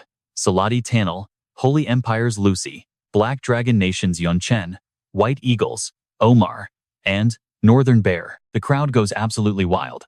What? Princess Lucy is only second? Who took first? A nobody from some unknown country? Where is top seed Lu Miying? How did a guy from the third-rate Black Dragon Nation rank so high? Is this rigged? Luoling glares, grinding her teeth. Elger is still listed. What are the organizers even doing? Now pay attention. We know he is a dark cultist. Elger sneers at the crowd, freaking out over nothing. The real horror show just started. Yun stares, looking totally grim. Frowning, he worries. If that guy is still here, there is only one reason. Hoping he is wrong. Edward keeps the hype rolling. This round, random group battles. The higher you rank, the more sweet resources your whole country gets. He officially declares the second round of the Global Championship open right now. Fight for your country's glory. Geniuses. Suddenly, these massive floating crystal orbs drift right toward the players. The top contestants stare up at the massive objects, totally stunned. Meanwhile, Edward keeps screaming into the mic. Way more orbs drop from the sky. Stepping inside them, Chen and another guy notice something super weird. The orb drops the first two players right into the arena. Hanaron smirks from a distance. Cool entrance. But what is even cooler? Getting a trash noob who has not even done a job transfer for round 1. System update Hanbaron, Necromancer class. He grins like a savage. Let's end this fast. Handaron summons dark tentacles that shoot straight at his opponent. They grow longer as skeletons surround him completely. The system pops up Summon Skeleton Soldier. Summon Undead Knight. Summon Skeleton Archer. Chen instantly gets swallowed up by the dark pool from that attack. You and I know it is not over. Ending this quick? His eyes glow red, dashing forward, totally shocking Hanaron. What? Shadow Step? Shadow Assassination. He suddenly realizes, damn it, he is using his monster's shadows to teleport. Hanaron frantically scans the whole area. Where is Chen? He has to be hiding inside one of the shadows. Suddenly, a cold blade presses against his neck from behind. Hanaron freezes. Chen whispers, not the monsters, I am in your shadow. Hanaron throws his hands up, surrendering, totally defeated. Shadow Assassination is basically a brutal hard counter to his Necromancer class. He forfeits. Suddenly, a huge scream rings out. Oh my gosh, what is that? How is that guy using multiple classes? Does he actually have dual class skills? Chen and Hanbaron both turn to look. Looking completely and totally confused, the audience completely freezes, staring at a massive sphere dripping with dark energy. Someone gasps, does the legendary dual class actually exist? Jaws drop. No way. Meanwhile, Skinny Elgar floats up. That is where we leave it, trust me. You are not ready for next time. Giant blade in hand, dark energy radiating everywhere. His opponent down below, stanced up and ready. Black aura violently swirling like tornadoes. Elier exhales, grinning. Then, he bursts into this absolutely terrifying, maniacal laugh. Let's dive into this madness. Two different colored eyes, pure arrogance. Unleashing full power feels freaking incredible. Down below, his opponent looks visibly shook, but he's still running his mouth, playing the tough guy. Screaming how a loser snuck into the tournament finals. Saying Elier's got serious guts, just showing his face. The knight raises his weapon, charges up, and fires a massive blast. Elier's silhouette completely engulfed in energy. Get ready to die. The arena crowd absolutely loses it, cheering for the Holy Knight of the Kitten Kingdom, a confirmed genius who tied a third-tier instructor. They're screaming for him to slaughter this cocky dark cultist, but Elier already vanished into thin air. The knight gasps, totally confused. Wait, where did he go? Boom. Elier appears right behind him, eyes dead cold. One swing. The knight barely turns before getting cleanly sliced in half. You insignificant bug, barking so loud. The body drops, while Elier holds his massive blade like a boss. Who gave you the right? The crowd freezes in pure terror. Whispers erupt. He just slaughtered him without hesitation. This dark cultist is pure evil. A top-tier national genius, dead in seconds. Something massive is definitely going down. Elier arrogantly stomps on the corpse, laughing in their faces. Do you see this? You weak, pathetic humans, no matter how hard the military covers it up, the truth is out. Multiclassing is absolutely real. Now, watch closely. He demands they worship the Supreme Lord, then threatens to slaughter every top-tier genius, one by one. Welcome to the Dark World's true terror. And every second of this broadcast is caught live on camera. Seeing this insane arrogance, the crowd completely snaps, screaming at this filthy dark cultist who's acting like a god. This is total madness. Where are the other geniuses? Someone hurry up and kill this freak. Meanwhile, a shady group watches the live broadcast. One screams at the punk, but the older guy in the middle, totally calm. Don't panic. Our national genius will crush him. Let him show off a bit longer. The masked guy nearby is thinking hard. 2. Dual classes actually exist in this world, and they look insanely overpowered. If I get a chance, joining them sounds pretty good. Wait, damn it. How can I even consider betraying humanity? Conflicting thoughts are rushing through his head, but honestly, he's completely hooked by Elier's dark power. Just one thought left. A second class is just too tempting. Over in the control room, the bald director leaps up, absolutely screaming. How did this happen? What are you idiots doing? Cut the cameras. But Watt slowly stands up. It's already way too late. Elier just declared all-out war on humanity. Cutting the live feed now would only spark massive global panic. The bald executive sweats bullets. Let's just pray this disaster plays out in our favor. If that villain takes first place, global morale tanks, and humanity loses all hope. Edward just stares blankly ahead. You and I both know what's happening. The Advent organization is using this tournament to reveal dual classes, sparking global panic and recruiting power-hungry traders. The bald executive panics even harder. So, what do we do? Edward stays cold. Let him keep competing. We still have our strongest weapon, Princess Lucy. She will handle everything. Back to Elier, laughing arrogantly and mocking the stadium. Weak. You are all completely weak. He's sending every opponent straight to the grave. 0 survivors. He casually steps onto a massive fighter lying dead on the dirt. Another top challenger, instantly deleted. Elier spreads his arms wide and sneers at the crowd. Are these your so-called geniuses? Absolutely pathetic. The stadium audience is terrified, voices literally shaking with fear. Okmer from the White Eagle Empire, Glovies from the Northern Bear Empire, elite geniuses, and Elier slaughtered every single one. This guy isn't just using hidden skills. His base stats are completely broken. Can anyone actually stop this monster? Lu Dialing stands back, absolutely fuming. If this bastard hadn't wiped out the real threats during preliminaries, it wouldn't be this bad. If I was still at peak strength, I'd step into that arena and crush him right this second. She clenches her fist, shaking with pure rage. Damn it. Elier casually leans on his planted sword, taunting them all. Who is next? Who else wants to throw their life away? This is nowhere near enough blood for me. Boom. A swirling black tornado suddenly drops right behind him. He glances back. It's Lucy, smiling with pure, mocking confidence. Long time no see, Elier. You're just as detestable as ever.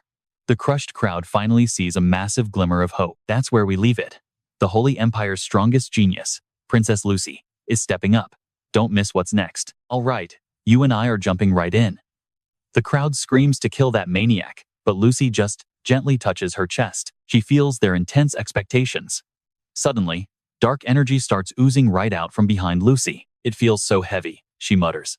Then boom, massive black wings form behind her, making her look exactly like a fallen angel. Let me answer you. The crowd whispers again. Rumors say a miracle happened when Princess Lucy was born. Supposedly, she was blessed with an angel's power. But someone stares in pure confusion. Black wings? That feels wrong. Isn't her class an angel? A woman in the crowd overhears and speaks up. You foreigners only know the surface. It was like that initially. But once, the princess was brutally ambushed by dark cultists. She was in serious, life-threatening danger. Still, she fought to protect her servants. The princess willingly abandoned her holy class and corrupted herself. Lucy raises her head high, spreading those black wings like a true fallen angel. Black tears stream from her soulless eyes. She accepted that immense evil power just to save everyone. The woman cries from the emotion, totally creeping out the guys behind her. She will absolutely win this tournament. The princess is truly legendary. Only someone as noble, elegant, and powerful as her who sacrificed everything for her servants can stand up to Elier. But the man behind her points at the arena, noticing something else. Speaking of fighting Elier, I actually spotted another guy who is insanely dangerous. Everyone is so focused on Elier, they completely forgot that dust-covered arena. That is probably exactly where Chen is fighting. Just like Elier, he hasn't lost a single match. And the speed he wipes the floor with people? Right up there with Elier. Honestly, he might be even faster. He is the representative from the Shuanglong Empire. On screen, Chen looks completely ice-cold, turning back to stare at that jobless drifter. Pay close attention, the MC starts screaming, completely hyped. It is finally happening. The Holy Empire's absolute strongest prodigy, the goddess-blessed warrior, versus the dark disciple. This is basically the grand finals right now. Lucy and Elier square off, literally surrounded by the broken bodies of all the losers he just absolutely wrecked. The MC's voice booms over the crowd. Feast your eyes on her magnificence. Princess Lucy carries all of our hopes. She is definitely going to execute this dark scum. The crowd absolutely loses it, aggressively chanting to kill him. Show him exactly why betraying humanity is stupid. If you cannot crush a mere dog of the dark world, how will you ever beat the demon spawn? Elier hears all the trash talk, casually digs in his ear with a pinky, and just scoffs. So noisy. Seriously. How many of you do I need to kill before you shut your traps? Meanwhile, Lucy is already floating in the air, giggling like she is totally pleased. She clasps her hands under her chin with a wide smile.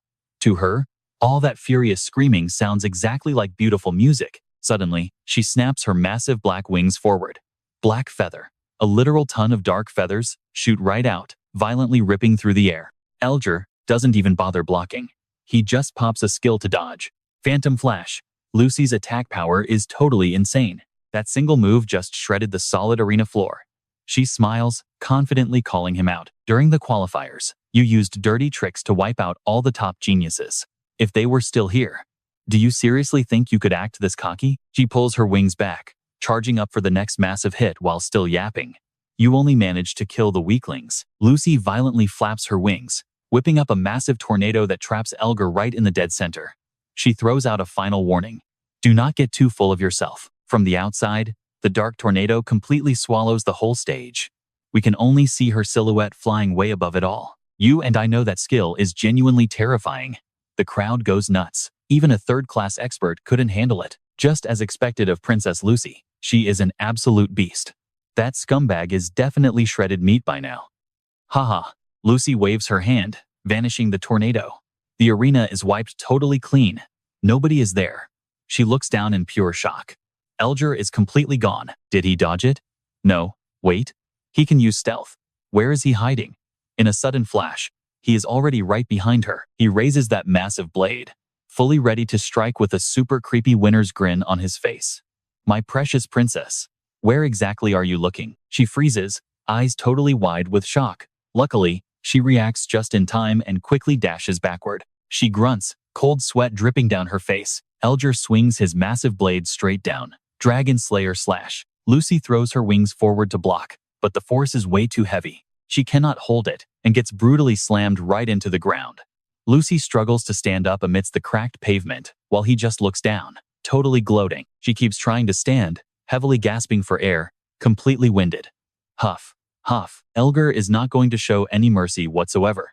He powers up and dives straight at her. Lucy desperately dodges, realizing his base stats are insanely high. I cannot fight him head on. He grins arrogantly. Trust me, you and I are not ready for how he answers her. Oh, Lucy, I think you misunderstood something. He calmly charges up his hand. Let's dive into this absolute madness. You thought I attacked first out of fear? He unleashes a massive crimson wind vortex. Lucy cannot even fight back. She just covers her face and screams. But Elier teleports right in front of her, violently choking her out. He lifts her single-handedly, smirking with absolute confidence. I just prefer keeping my risks low. Suddenly, Lucy recognizes his technique. Trembling while being choked, she gasps out. Crimson Vortex? From the Wind Thunder Mage class? I had no idea. You have a third hidden class. Elier winks playfully. Ding ding ding. Correct. A smart girl like you gets a prize. He snaps his fingers. Instantly, a massive black hole rips open behind her. Time to visit the dark world for God's love. Lucy panics and begs for mercy. She gets violently tossed into the void, reaching out. Once she vanishes, the black hole seals shut. The entire crowd watching completely loses hope. Sweating bullets, they stand there terrified. Elier mocks them all. Why so quiet? Weren't you super hyped a second ago? Nobody in the crowd is talking big anymore. They are literally shaking. How did Princess Lucy lose? And she got sent to the dark world. I cannot even imagine the horrific torture awaiting her there. Completely unreal. With so many geniuses here, how is one dark cultist crushing everyone? We should easily wear him down with sheer numbers. Another guy gets warped into the arena, totally caught off guard. Elier flashes a creepy grin. So, you are my next victim. The guy immediately turns tail and runs, bawling his eyes out. No, I forfeit. The system just auto-teleported me. I refuse to fight. I do not want to die. Contestants in other arenas start mass quitting too. I am completely out. Watch closely. The panic here is contagious. 3 hidden classes in one guy? Who knows if he hides a 4th? Fighting a total monster like him is pure suicide. Let me out. Everyone is freaking out. Even Princess Lucy got destroyed. What chance do we have? Some just cover their faces, way too terrified to even watch. Truly hopeless. Teleport me out. I do not want to die. Total cowards everywhere, screaming without a second thought. I quit. I forfeit. Elier throws his head back, cackling like a total psychopath. Geniuses? This is humanity's absolute best? So pathetic. Everything is being live-streamed globally. His demonic voice echoes across the entire world, plunging everyone watching into absolute, crushing terror. Insane rumors and panic spread like wildfire. Princess Lucy lost, and the geniuses are completely paralyzed. If we cannot beat this guy, how do we fight the actual demon spawn? We are utterly doomed. The world is over. But you know what happens next. Someone points at the screen. Wait. Look. One guy is not scared. He is actually walking right onto the stage. The announcer booms. There is still one genius who refuses to quit. Zero fear, and absolutely no surrender. He wants all the smoke. Chen steps into the ring, dropping a cold line. Time to bring the curtain down on your little show. Meanwhile, over at the Swamp of the Dead, a massive rundown castle comes into view. Inside, the place is completely trashed. Sitting there with legs crossed, looking chill as hell, is Xia Qingchang. She has 2 servants beside her, while 3 battered guys kneel on the floor with their hands tied tight. The guy in the middle looks like the boss, scowling hard, while his 2 lackeys are literally too terrified to breathe. Finally, Xia Qingchang breaks the heavy silence, hiding your headquarters inside dangerous monster territory. No wonder it was a total nightmare to find. Back in Xuanlong Nation, the military already wiped out every base of your little descent organization. And now I have wrecked this place too. Got any final words? He roars in pure fury.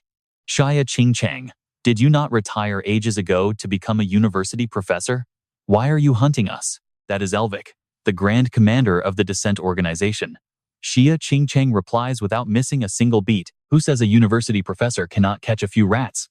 Especially the big, fat, ugly ones. Saying your descent organization is fully extinct is not an exaggeration. Yet, you do not seem bothered by it at all. Hearing that, Elvic throws his head back, bursting into wild laughter. His 2 goons start smirking too. Extinct? You are the one misunderstanding the situation, sweetheart. He stares at Xia Qingchang, continuing his arrogant gloat. By my calculations, my son has already revealed his multiple hidden classes globally, and is currently slaughtering absolutely everyone in the arena. When humanity witnesses that massacre, they will drown in ultimate despair. Desperate to survive, or craving that insane power, they will choose to become dark disciples and surrender completely. Elvic smirks with absolute confidence. So you destroyed our base? In less than 3 years, the Descent Organization will rise again, way stronger than before. The ones actually facing total extinction are you humans. So what do we make of this? Qingchang is completely unfazed, just calmly analyzing his little trap. Sure, that's all technically possible, but only if your precious young commander actually wins. Beside her, someone hits the projector switch. Click. Stick with me here. Chen versus Elier is now crystal clear on screen. Qingchang sounds incredibly confident. Too bad he's up against an absolute mountain of a man. Flash forward to the arena. Chen looks pitch black, standing tall, completely unbothered. Seeing this, Elier just sneers. Chen, I gave you so many chances to live. But if you want to die so badly, I'll gladly oblige. Elier levels his blade right at him. Unbothered, Chen steps right up. Is that so? Hilarious. I don't remember that at all. Bam. He stomps the ground, instantly teleporting right behind Elier. And get this, he's carefully holding a critically injured fighter in his arms. Is this your version of mercy? Elier whips around, totally panicking. How the hell did this kid get behind me? Chen completely ignores the guy, gently moving the beaten contestant out of the danger zone. Yeah, these fighters aren't as strong as you, but they never gave up. They fought you until the bitter end. He keeps talking, calmly placing the badly hurt fighter inside a safe protective bubble. That makes them way better than a complete scumbag like you, selling out as a dark world lapdog just for power. Suddenly, wind currents gently lift all the scattered contestants right off the arena floor, even the ones who didn't survive the brutal fight. He triggers a beginner skill, Mini Tornado. They float to safety. Chen's voice stays rock steady. Defeated, sure, but absolute legends. The crowd goes absolutely wild. Wait, that guy is Chen, right? Watch closely here. Zero international rep, but he's built totally different. With him fighting, maybe this dark disciple actually goes down. Seeing this, Elier finally speaks up, his voice dripping with pure, toxic arrogance. Guess you gave these weaklings some hope. His eyes snap, looking completely unhinged. I absolutely love crushing that exact kind of hope. Boom. He lunges full speed, activating his Dragon Slayer skill Crimson Charge. Meanwhile, Chen stays totally chill as Elier rushes in. The Dark Disciple slashes down hard but hits absolute thin air. Elier is stunned, panicking in his own head. The kid literally just vanished. Chen instantly pops up behind him, swinging his spear. Shocked? Makes sense. Every Dark Disciple who sees this fusion skill ends up completely dead. Lancer's sweep perfectly mixed with a Berserker's Rage Strike, finished with an explosive War Spear. You're next. The attack obliterates Elier before he can even blink. His body literally twists from the impact, flying across the arena. Zero mercy. Chen instantly chains another fusion skill, Mage's fireball, plus shaman's drifting wind. A massive blue tornado blasts right out of his staff. It barrels straight for him. Demonic flame shield. Elgar desperately blocks the raging thunderstorm, but he cannot stop Yun Chen. He's launched. You and I both see it coming. Elgar just stares, panicking. How is this even happening? Bam! The attack completely smashes him, leaving him totally defenseless, free-falling in pure terror. My high stats, my hidden skills, and this kid just broke through everything head-on. He successfully lands right on his stupid face. Yun Chen leaps up, driving his spear into the battered Elgar. But wait, he didn't pierce the real body. He pauses. It's a phantom. Instantly, Yun Chen gets surrounded by Elgar clones. Someone in the crowd screams out. It's that signature move, the Phantom Hunter's multi-phantom. Princess Lucy lost because she wasted skills on fakes before the main body absolutely crushed her. He needs to watch out. The clones spin at high speed, creating a massive vortex, trapping him inside. Elgar laughs. Feeling stupid yet, kid? This is the absolute peak power of a true Phantom Hunter. In one instant, every single phantom rushes him. You won't even know what killed you. Yun Chen calmly swaps weapons. Fusion skill fighters 1-inch punch plus ice fist. Frozen cloud strike. One hit, flattening his opponent into the dirt. Standing over a totally motionless Elgar, Yun Chen says coldly, "At least I know exactly how you die today." Smoke billows out from the dead center of the ring, right where Yun Chen just beat this guy to a literal pulp. The crowd goes completely dead silent. Holy crap. A total knockout. This Yun Chen guy is absolutely insane. Toss that dark disciple around like a ragdoll. He's gotta be dead. But then someone screams, wait, no, he is still breathing. Sure enough, steam hisses from his broken body. Those brutal wounds are regenerating at an insanely fast speed. Yun Chen stares down. The guy is almost fully healed already. Elgar shoots him a wicked, mocking smirk. Blessed by one of the 72 demon lords. You loser. I'm immortal. So how do you and I expect a scrub to kill him? Stick with me here. You and I are about to witness an absolutely insane beatdown. Yun Chen ignores the trash talk completely. He rushes in. Martial artist shatter step mixed with fighter stomp. Boom. He stomps Elgar so violently the arena explodes into massive chunks. Just watching this, you can feel how insane that impact is. Time to turn you into mush. He goes totally unhinged, raining down wild stomps. Elgar's face gets shoved deep into the dirt. Gritting his teeth in pure rage, his black eyes snap open, flashing a wicked golden streak. Furious, Elgar screams out, "No way, this is over." Suddenly, a massive wave of pitch-black energy erupts, swallowing the entire area. The crazy shockwave blasts Yun Chen backward. He digs his heels in to brace himself. Elgar looks like a total demon now, dark energy wings bursting from his back.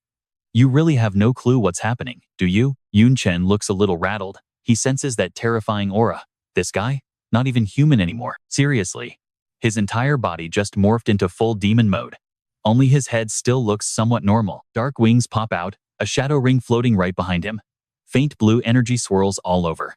Then it hits him. He burned 2 war god essences and stacked 3 hidden classes. His arm glows blue as he screams, "You are literally a jobless nobody. At your absolute peak, you're just a pathetic, cheap copy of me." Phantom Hunter, Dragon Slayer, Hero Mode, Wind and Thunder Power, plus a shaman controlling the elements. The blast shoots at Yun Chen while Elgar talks trash. "I never considered you a threat." Yun Chen stays locked in, completely on guard. Now watch closely. That entire corner gets swallowed in dust. You and I know this move is incredibly dangerous, and this insane thunderstorm, it's not stopping anytime soon. Elgar raises one hand, summoning a pitch-black spear that just keeps growing. He hurls it down, triggering an absolutely massive explosion. The arena shatters completely, giant boulders flying everywhere. The crowd loses it. Unreal power. This is a whole new level.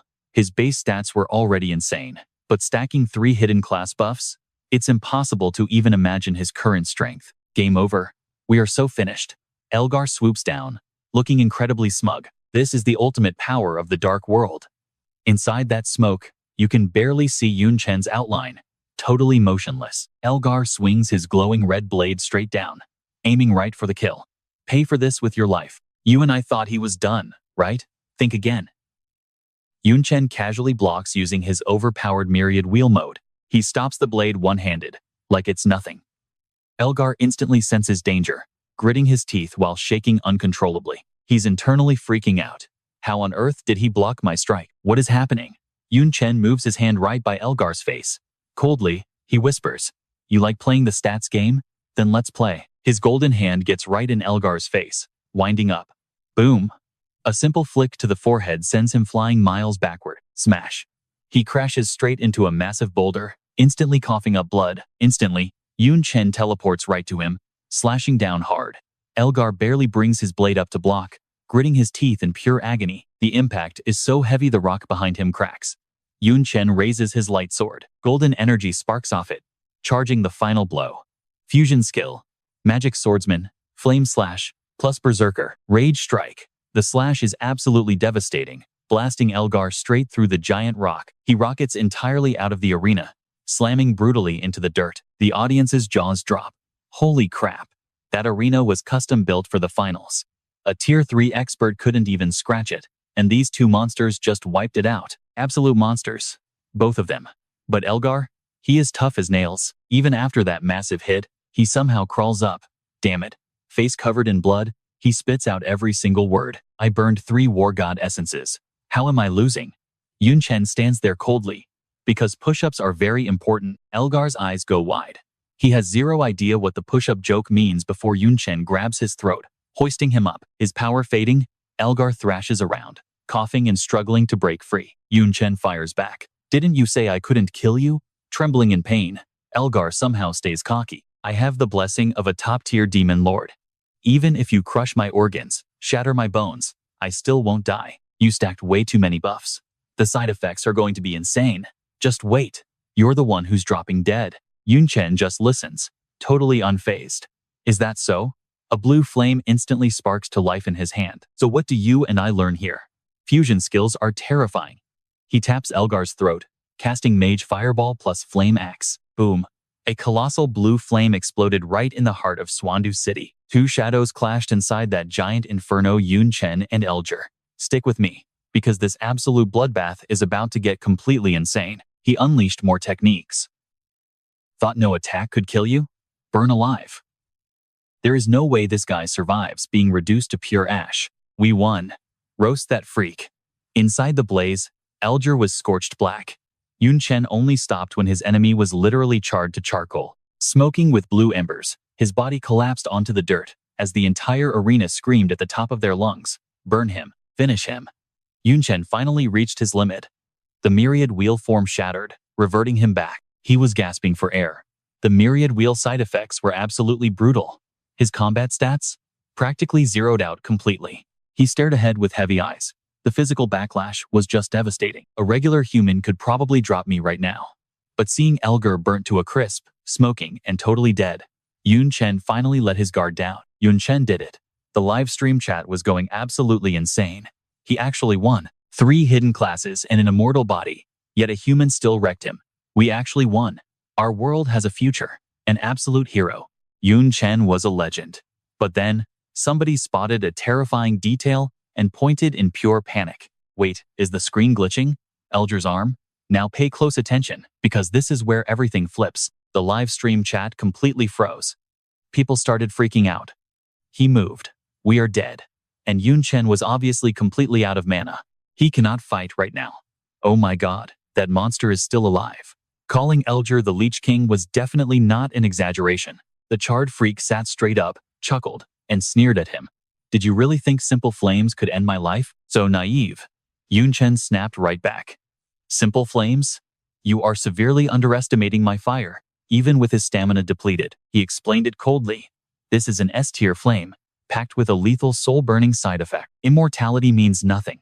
Elgar's vision suddenly spun, totally blindsided by Chen's brutal reveal. Bathe in that fire long enough, and your soul gets entirely roasted. Elier's eyes rolled back as his charred body finally gave out and collapsed. Damn it, my mind is fading away. He looked absolutely horrified. So this is what true death feels like. His vision went dark.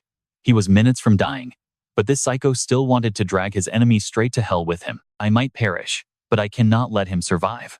Otherwise, this kid will eventually become a total disaster for our dark realm. Lu Miaoying, watching from the high stands, sensed the danger and screamed in sheer panic.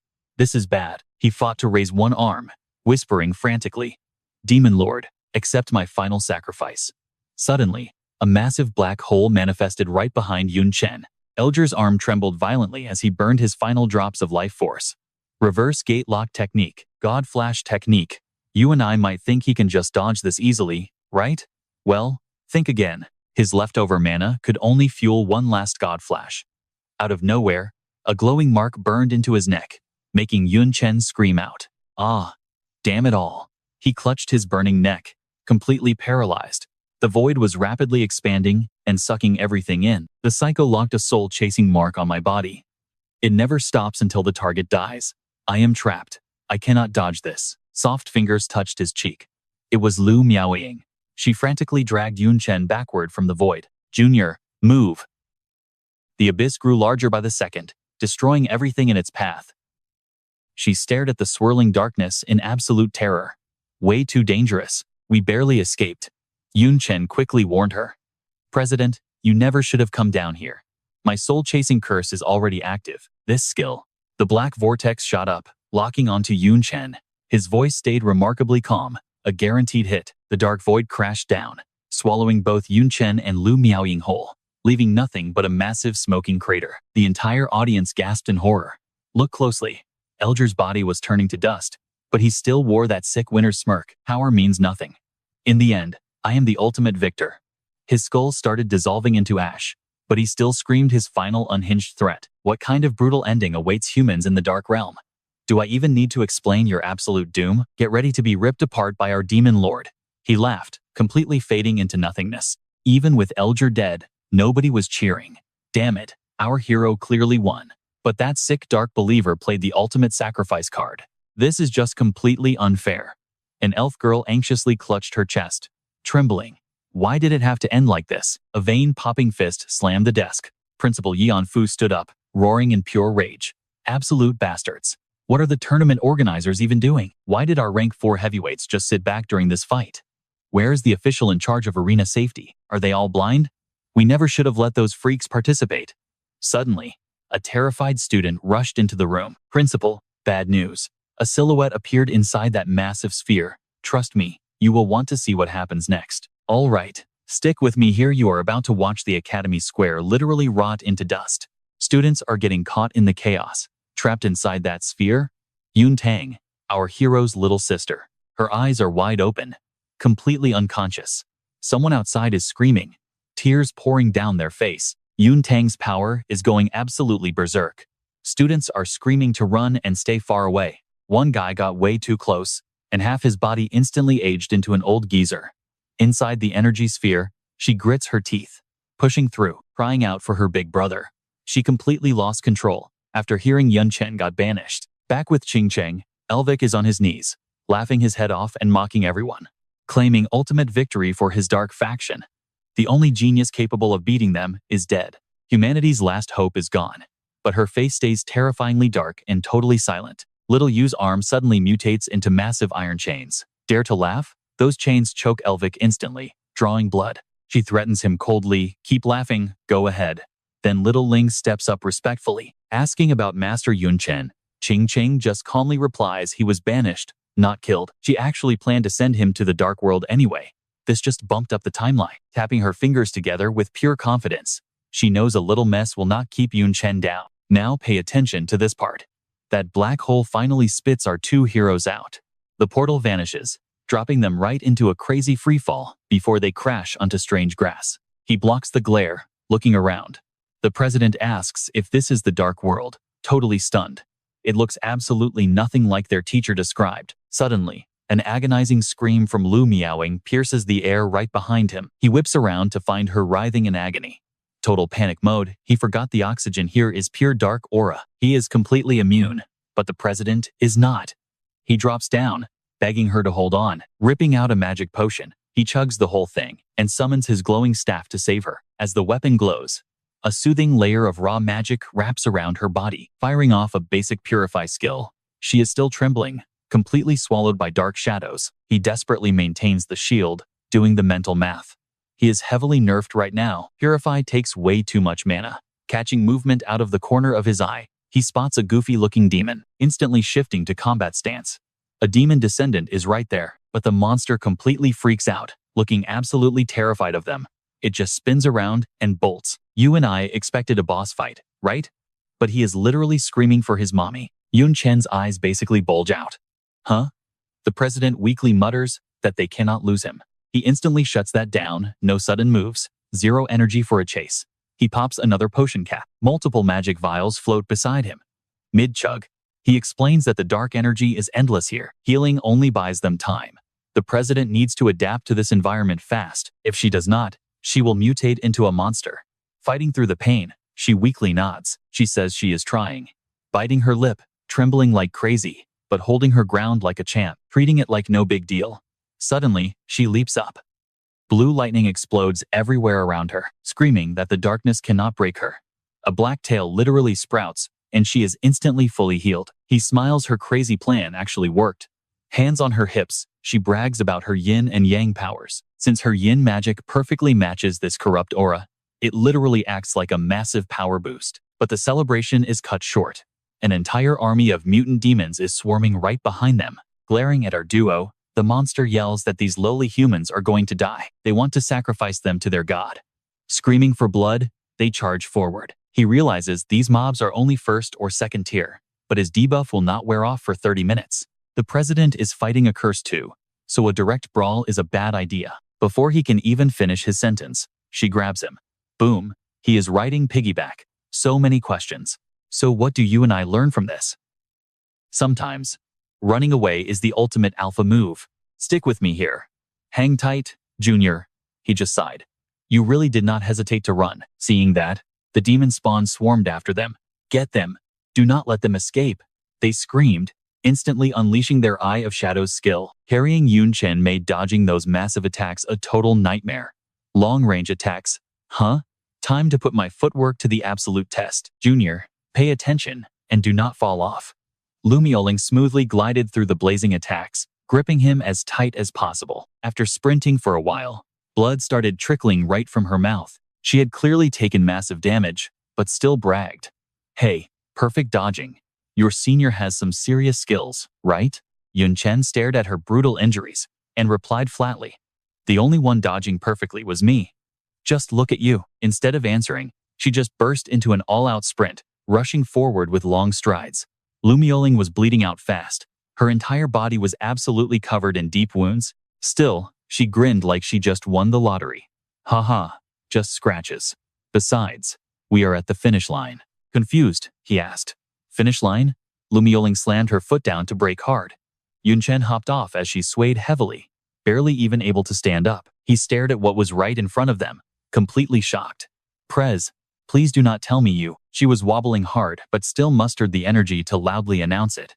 This is it. Took me all day to find this sweet spot. Suddenly, Lumioling grabbed his wrist and chucked him straight inside the cave. I literally do not have the strength to carry you anymore. Go hide in there and do not come out and mess this up for me. Yun Chen hit the dirt, completely and utterly drained. A second later, he sat up, analyzing everything. Crap. The only advantage to this terrain? If you guard the entrance, you stay totally safe. Watch this part closely. If Prez guards that cave entrance, she completely loses all her fighting space. She has literally nowhere to retreat. He stared at his trembling hand and made a quick judgment call. If I join this fight right now, I am dead. Wait a second. This weakened state lasts another 18 minutes. I just need to survive it. Yun Chen shouted at Lumioling, who was blocking the entrance. Prez, if you cannot hold them back, you have to run. Do not try to be a hero right now. She stood tall and confidently yelled back. Haha, running away is not my style. Bring it on. Let us bet our lives on this very fight. Heavy smoke covered the cave entrance. Through that haze, Lumioling stood fierce, facing down the entire demon spawn army all by herself. They endlessly fired off insane skills, like Extinction Blast, Blood Claw, and Eye of Shadows. Lumioling did not flinch, countering hard with Incineration. Her single move clashed violently against their massive barrage, but since she had already taken so much damage, she was fading really fast. Before long, she just could not hold it back and coughed up a mouthful of blood. Damn it, this little bit of fire is not doing jack squat.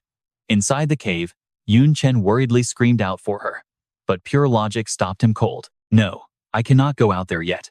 I am nothing but a liability right now.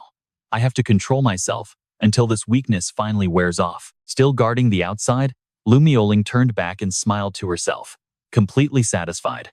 That is my junior. All right. He did not let his feelings mess up his head. Smart move. She channeled her inner power, manifesting fox ears and a tail. Elemental magic drains way too much mana, so I cannot keep this up for long. Her eyes flashed glowing red, nails growing into sharp claws, as she made her choice. You saw that, right? She fully transformed into her half-fox form. Time to use a form better suited for close combat. Blood-weeping roar. Sky mysterious claw. The brutal demon spawn, knowing absolutely no fear, all rushed in to attack at once. Humans deserve to die. If we let them live, they will just slaughter us. Kill her right now. Lumioling shouted back furiously at them. Do not you dare twist the truth. You demon spawn are the ones who deserve to rot. A totally chaotic brawl broke out, as Lumioling dove straight into the monster crowd alone, attacking like an absolute maniac. But they had the numbers, and she was heavily injured. One of them viciously smacked her in the back, and then a massive barrage of attacks completely swarmed her. After a brutal beatdown, Lumioling collapsed hard, gasping for air and looking totally drained. She thought to herself, getting trashed by low-level demon spawn? Pathetic. It is absolutely true. When a wild tiger falls, even the little dogs pick on it. But get this, the demon spawn actually looked terrified of her raw power. Humans are terrifying. She is clearly hurt that bad, so how is she still fighting? Is she immortal or something? With her insane strength, she could totally just run away. But she is refusing to do it. Hearing those words, the corner of Lumioling's mouth curled right up. She stated firmly, "Run away? That is never going to happen. I have to protect someone who is actually amazing."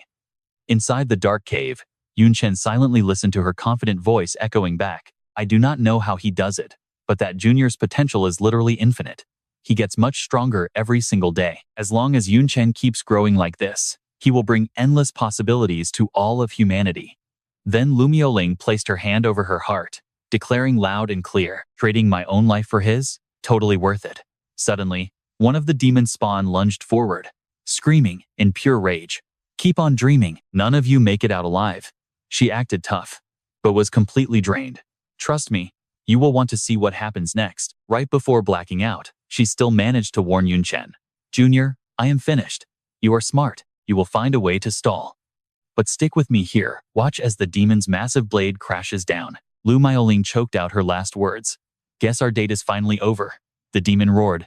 Die. But suddenly, an arm blocked the giant sword, completely snapping it. Chen's voice cut right through the chaos. No, the date is not over yet. Lumioling was absolutely stunned, stammering out, Junior, how did your weakness cool down so fast? Chen looked battered, but still completely epic, as he casually answered. Nope, 3 seconds left. But 3 seconds is plenty. S plus invincibility, total immunity to damage and crowd control for 3 seconds. The demon, staring at his broken sword, panicked and ordered the horde to attack. How is this possible? This kid is a total freak. Get him. Kill him. The entire mob rushed in at once, screaming bloody murder. Kill him. Die, you human trash. Chen's face went completely cold. Readying his devastating strike, he muttered, Skill fusion. Countdown start. Intense blue flames gathered around his fist. Mage skill. Fireball fighter skill. Mach punch. 2, 1. Time's up. Chen roared, unleashing a massive blow. Cloud-piercing demon flame fist. The roaring fire instantly incinerated the whole pack, leaving behind only screams of pure agony. Lumioling let out a massive sigh of relief. Phew. It is finally over. But Chen pulled an item out, completely serious. Not necessarily. Running into these demons was just brutal luck. He rubbed a strange substance over the glowing mark on his neck. If I do not deal with this, their elite hunters will definitely track me down. The substance instantly blurred the mark, completely masking it. He stared into the distance. Besides, something over there caught my eye. Now pay close attention to this. Back at the cave, a terrifying demon lord showed up, trailed by a smaller minion. Cultists spoke with ice in his voice. The soul-chasing mark ends right here. Are you absolutely sure a human was here? The pathetic minion dropped to his knees, shaking in pure terror. My lord, supreme devil, great lord of the night-severing clan. How would I ever dare lie to you? It is all completely true. Cultists turned back with a deadly glare. Based on your exact description, it is definitely Chen, but somehow he masked the soul-chasing mark. I could only track him exactly this far. The scared minion quickly guessed. Did that damn human run away? Cultists looked toward the towering mountains in the far distance and muttered, Run? Completely impossible. That path leads straight to a dead end, he sneered. That is the boundless forbidden mountain range. Legend says even the gods are banned from entering that land. Nobody can enter. Not even the 72 demon lords, let alone survive crossing it. Pilata stepped forward. They are trapped.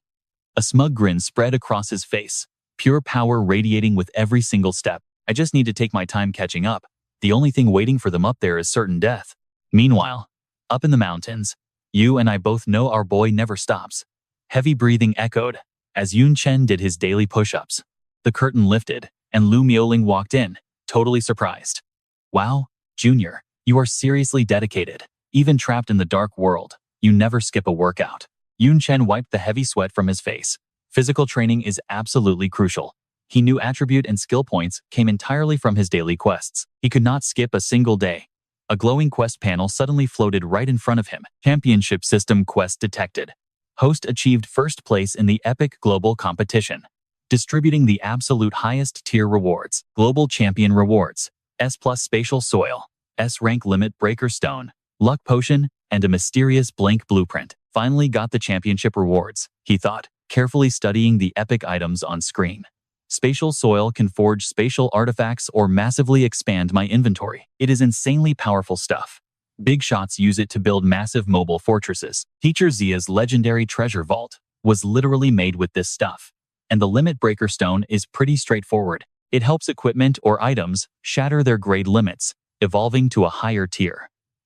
The luck potion explains itself, but this weird blank blueprint, I have never even heard of it. Must be a system-exclusive item. The final quality totally depends on the materials used. Meanwhile, Lu Miaoling felt like she was being completely ignored. Chen was lost in thought. If I get high-tier materials, I could craft something absolutely insane. Lu Miaoling, feeling super awkward, called out again. Junior, why are you spacing out? Let us eat breakfast. Chen snapped right back to reality as they sat down. Lu Miaoling sighed heavily. Thank God I kept some monster meat from the frozen zone in my inventory, or we would literally starve. She picked up a piece of meat. She continued cheerfully.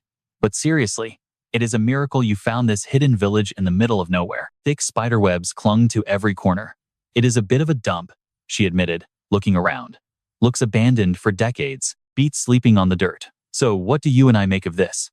While eating, Chen suddenly asked, President, wasn't the competition weird? For a massive global event, the Holy Empire should have had fourth-turn powerhouses standing guard, but they did absolutely nothing at all. Stick with me here, because things get wild. He recalled fighting Elier under strict rules, potions only. Yet somehow, that guy smuggled in a cursed item. The craziest part? Even after exposing the dark cultist threat, they still let him compete. He reached for some meat, piecing the puzzle together. But suddenly, Lu Miaoling froze. In a flash, her chopsticks darted out, blocking his strike. Stop. Her voice dropped to a dead serious whisper. I know your thoughts, but without hard proof, it is just a wild theory right now. Right now, survival is everything. Chen just sat back. Shadows covered his face, and a cold smirk crept onto his lips. You figured it out ages ago, Prez. You just hate admitting it. Before the tension could completely shatter the room, she quickly urged him to eat. We have to move. They smashed through breakfast and hit the road immediately. Walking together, she softly called out to him. Hey, Junior. Staring up at an absolutely massive mountain, Lu Miaoling asked, Is this really your destination? I am getting some incredibly bad vibes here. Jagged peaks stacked endlessly. It was a beautiful sight, but trying to cross it looked like an absolute death trap. Chen stared up, calculating. But this is our only option. Think about it. 2 humans showing up and slaughtering that many demons? Things are about to get chaotic. They glanced back over their shoulders. Going backward meant guaranteed death. So, they stood facing the boundless mountain range. His voice stayed completely rock solid. I used a detection skill to scan around. 0 signs of life for 1,000 miles. Plus, our food stash is way too low to detour. Pushing straight ahead is our only choice left. Now, watch closely here. Standing on the cliff edge, Chen suddenly voiced a huge concern. One thing is seriously bugging me. I faintly sense a weirdly familiar aura coming from deep inside. He finally asked the massive question hanging over them. What in the world is actually up there? Lu Miaoling turned and knocked against the solid cliff face. Unbreakable, pure rock. Brute force was definitely not going to cut it. We might be totally stuck. Chen stepped up. Let me try a skill. The exact second he touched it, the barrier completely vanished. He gasped in pure shock. Ah, the wall melted away, exposing a hidden path carved right through the cliff. Lu Muling looked absolutely mind-blown. Junior, what on earth did you do? He waved his hands, denying it instantly. I swear, I did nothing. The thing just opened itself. Staring into the dark, Yun Chen muttered, I really did not expect a whole cave in here. Without hesitating, the two of them hopped inside. The second they stepped in, the terrifying sight locked them frozen in place. Lu Muling nervously crept forward, reaching out a hand. What is inside? Corpses? You and I both know this is bad news. She realized with sheer horror they were coffins. Yun Chen snatched her wrist, stopping her midair. Do not touch that. He desperately tried pulling her back. I have a terrible feeling about this place. We should not touch a single thing. His pupils blew wide open. But the absolute worst part was the coffins themselves. They radiated that exact same eerie, familiar vibe. Staring at the massive stacks, Yun Chen panicked, desperately trying to figure out why he recognized this energy. Is the person inside someone I actually know? Or maybe I am one of them, and this terrifying place is my true home. Damn it. This feeling is awful. I cannot stay here another second. Shaking it off, Yun Chen marched ahead and called to Lu Muling. Anyway, let us just get out of here right now. She definitely did not want to stick around either. Yeah, let's go. But watching him walk away, she felt totally caught off guard. Junior is losing his cool way too fast. I have never seen him spiral like this. Meanwhile, somewhere else, Colada was screaming. What? What is happening? He stared blankly at the exact barrier the duo just casually walked right through. The absolutely forbidden, impenetrable mountain range. The ultimate barrier was completely shattered. Colada practically ripped his hair out in disbelief. No freaking way. Absolutely not. I am hallucinating. But nope, it was wide open. The demon just stood there frozen, mumbling to himself like a madman. The old legends said decades ago, this endless mountain range literally crashed down from the sky. It brought blinding divine light, completely twisting heaven and earth. The impact aftershocks alone instantly vaporized every living thing for 10,000 miles around. Even decades later, zero life survived there. Above it all, a massive crimson eye stared wide at the broken world. The only being capable of dropping that kind of power? The god of destruction. It sat there like a brutal warning to everyone nearby. A bloody warning screaming, keep out. Cut to the demons rallying their forces. A dropped godly item? That is the ultimate temptation for the 72 high demons. After more than 10 brutal years of probing, realizing the god was not doing anything, the demon elites joined forces to attack. And the result? Just a totally blood-soaked battlefield. They threw everything at it, but failed to breach the barrier. In the end, the strongest demons alive just had to walk away. Colada trembled violently. A fortress the demon lords failed to scratch was totally breached. So what do you and I expect him to do? He ran. This is way above my pay grade. I must report to Lady Duan Yi immediately. Meanwhile, back inside, Yun Chen stood with his arms crossed, completely lost in his thoughts. Stick with me here, we are jumping right back into the madness. While cooking soup, her mark suddenly vanishes. Spotting it, she cheers in pure joy. The curse is dead. Junior, time to figure out our ticket back home. But he is totally zoning out. Lu Muling calls out confused. Junior? Yun Chen finally snaps back to reality. Huh? She sits right across from him, looking worried. What is wrong, Junior? Since seeing those coffins, you have been totally out of it. Thinking about them? Or just missing home? He gives a gentle smile. Honestly, a little homesick. Mostly, I am just worried about Yuntang. But yeah, those coffins too. I care about the coffins, sure, but I am totally clueless. Overthinking it changes nothing. Suddenly, he remembers his unique skill, shaped exactly like a glowing green cross. As for a way back, there is an option. I still have the Resurrection Cross insignia branded on me. If I die, I might just respawn right back in the human world. Yun Chen silently watches Lu Muling as she ladles out some food for him, but that is a huge maybe. If I respawn in the dark world instead, that would be totally useless. Plus, leaving the president alone in this dark world? That is a terribly low blow. I cannot do that. Standing up, he makes his call. President, I am heading down to the demon town. Need to gather some hard intel. You stay here and wait. She is easily strong enough to protect herself now. Lu Muling gasps in shock. What? Here is where it gets wild. A human walking in there is pure suicide. Yun Chen smiles calmly. Obviously, I will not go as a human. His entire body starts shifting from the ground up, rapidly twisting until he takes on a full demon form. Even disguised, the guy looks incredibly handsome. Honestly, Way cooler than before. Perfect. Now I look exactly like a demon. A while later, he steps right into a bustling demon town. Surprisingly, these creatures dress just like normal everyday humans. Seeing Chen pass by, they gasp in pure awe. Whoa, that guy looks epic. Looks like the Dark Knight Demon Clan, but slightly different. A hybrid, maybe? He glances around, silently scanning the whole area. Sure, they look totally different, but their daily lives, basically identical to the human world. No tech anywhere, though. Maybe they never evolved that way. Or this town is just way too deep in the sticks. Chen stops right outside an eatery, making up his mind. If that is true, I know the perfect place to farm some info. The worker spots him and instantly goes into full customer service mode.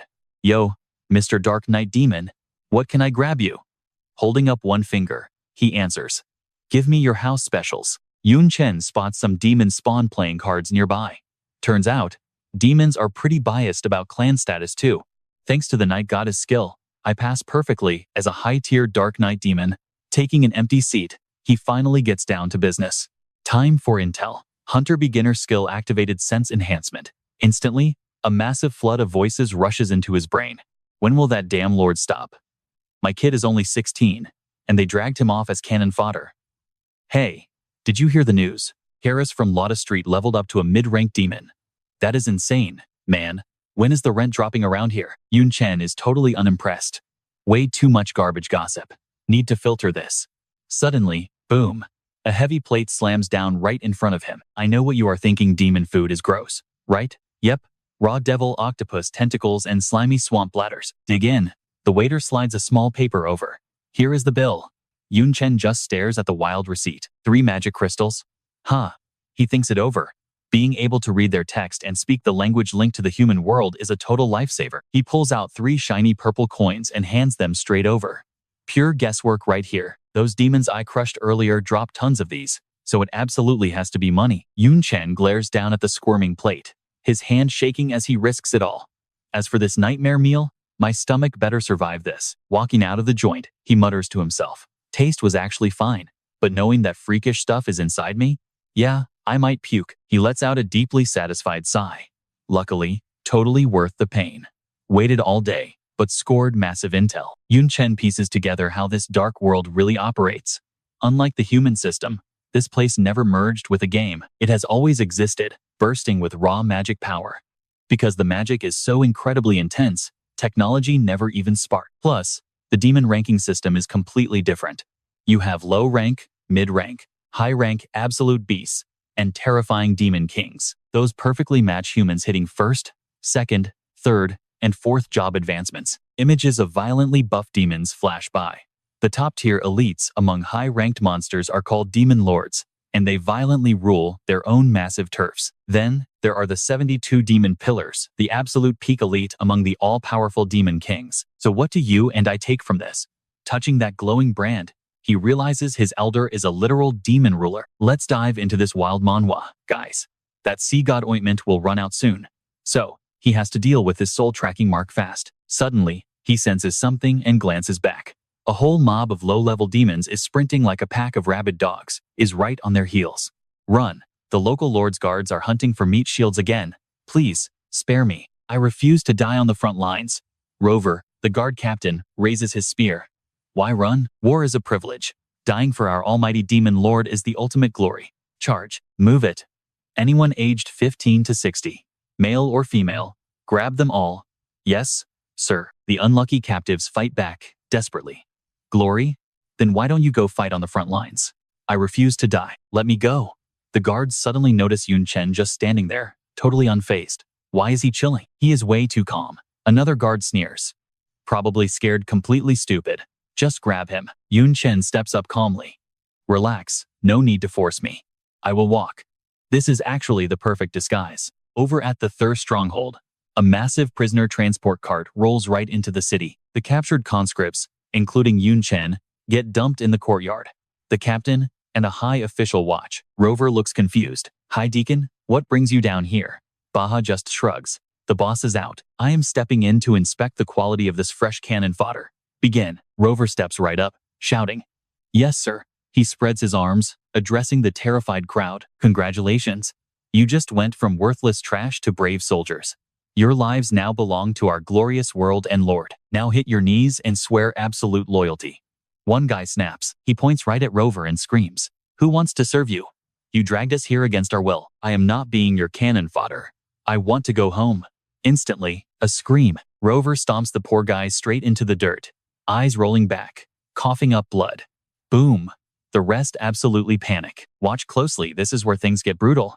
Why did he do that? The guy only complained. Rover cracks his knuckles, glaring down at them. You want to know why? Because I make the rules. Because I am stronger than you. In this realm, raw power is the only language. Now kneel. Instantly, the entire crowd drops to the dirt, terrified into total silence. Only Chen stays standing in the back, cold as ice. Rover spots him, points a furious finger. Why aren't you kneeling? Chen stares back with pure disgust. Because you are not worthy. Rover just laughs. Not worthy? You dare look the strongest guy here in the eye and say that? He snarls. Where the hell did you crawl out of? Name? A guard behind him scrambles to report. He is registered as Wuji.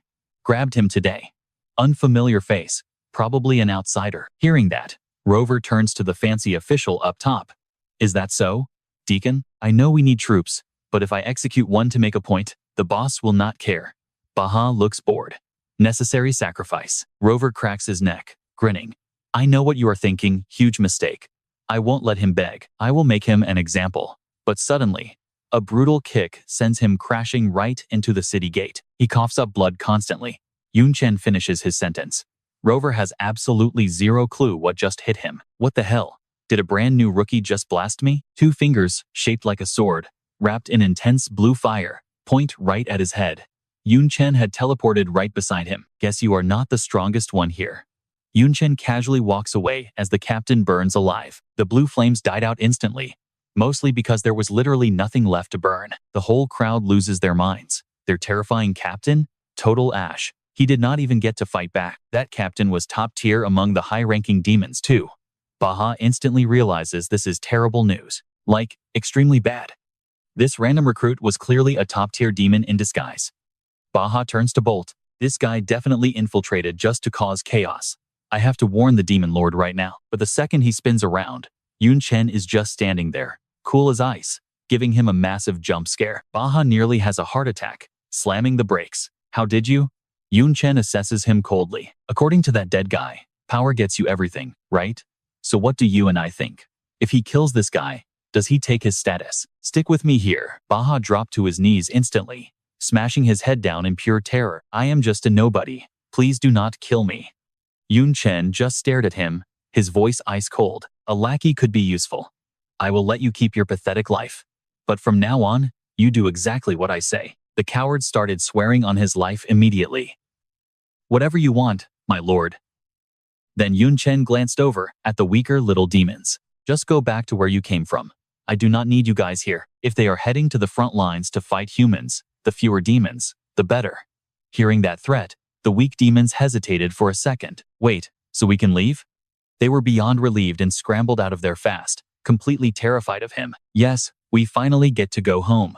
Later that night, moonlight beamed down heavily on a massive, creepy dark world castle. Inside one of the grand rooms, Chen was chilling at a desk reading, while Baha stood nearby. My lord, why did you make me find so many books? Baha could not help asking. Most of this is just basic stuff. You do not really need to study it so hard, right? The book slammed shut with a heavy thud. Chen turned to him, annoyed. You ask way too many questions. Baha bowed instantly, terrified. I am so sorry. I was out of line. Chen kept reading. Honestly, he was impressed. As expected of a Demon Lord archive, this info is stacked. Whether it is the Dark World, races, or history, everything is insanely detailed.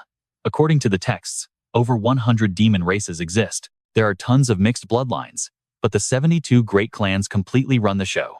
Back in the day, just like human history, demons were constantly fighting over turf and resources in the snowy mountains. Endless bloody wars. Now, watch closely. A winged demon blotted out the sky until a void demon appeared out of nowhere. What happened next? Absolute mystery. Nobody knows where the void demon came from. He just popped up, unleashed insane godlike power, and conquered the entire dark world in 3 years.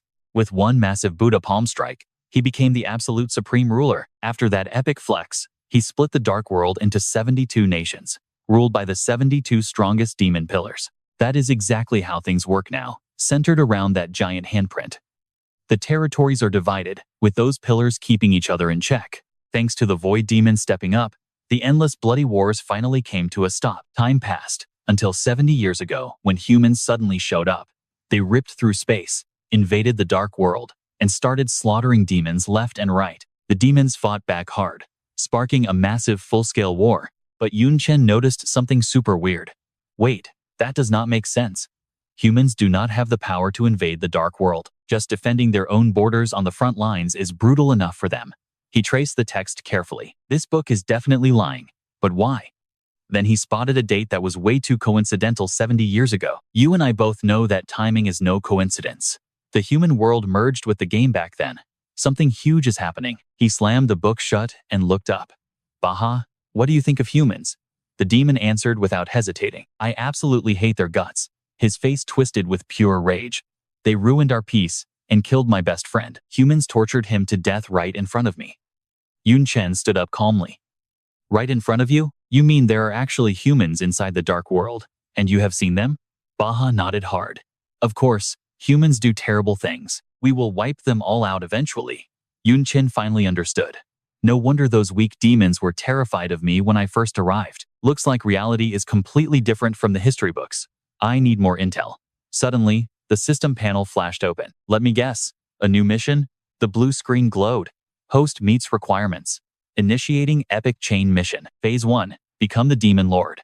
Reward is massive experience. Phase 2 stays locked until Phase 1 is cleared.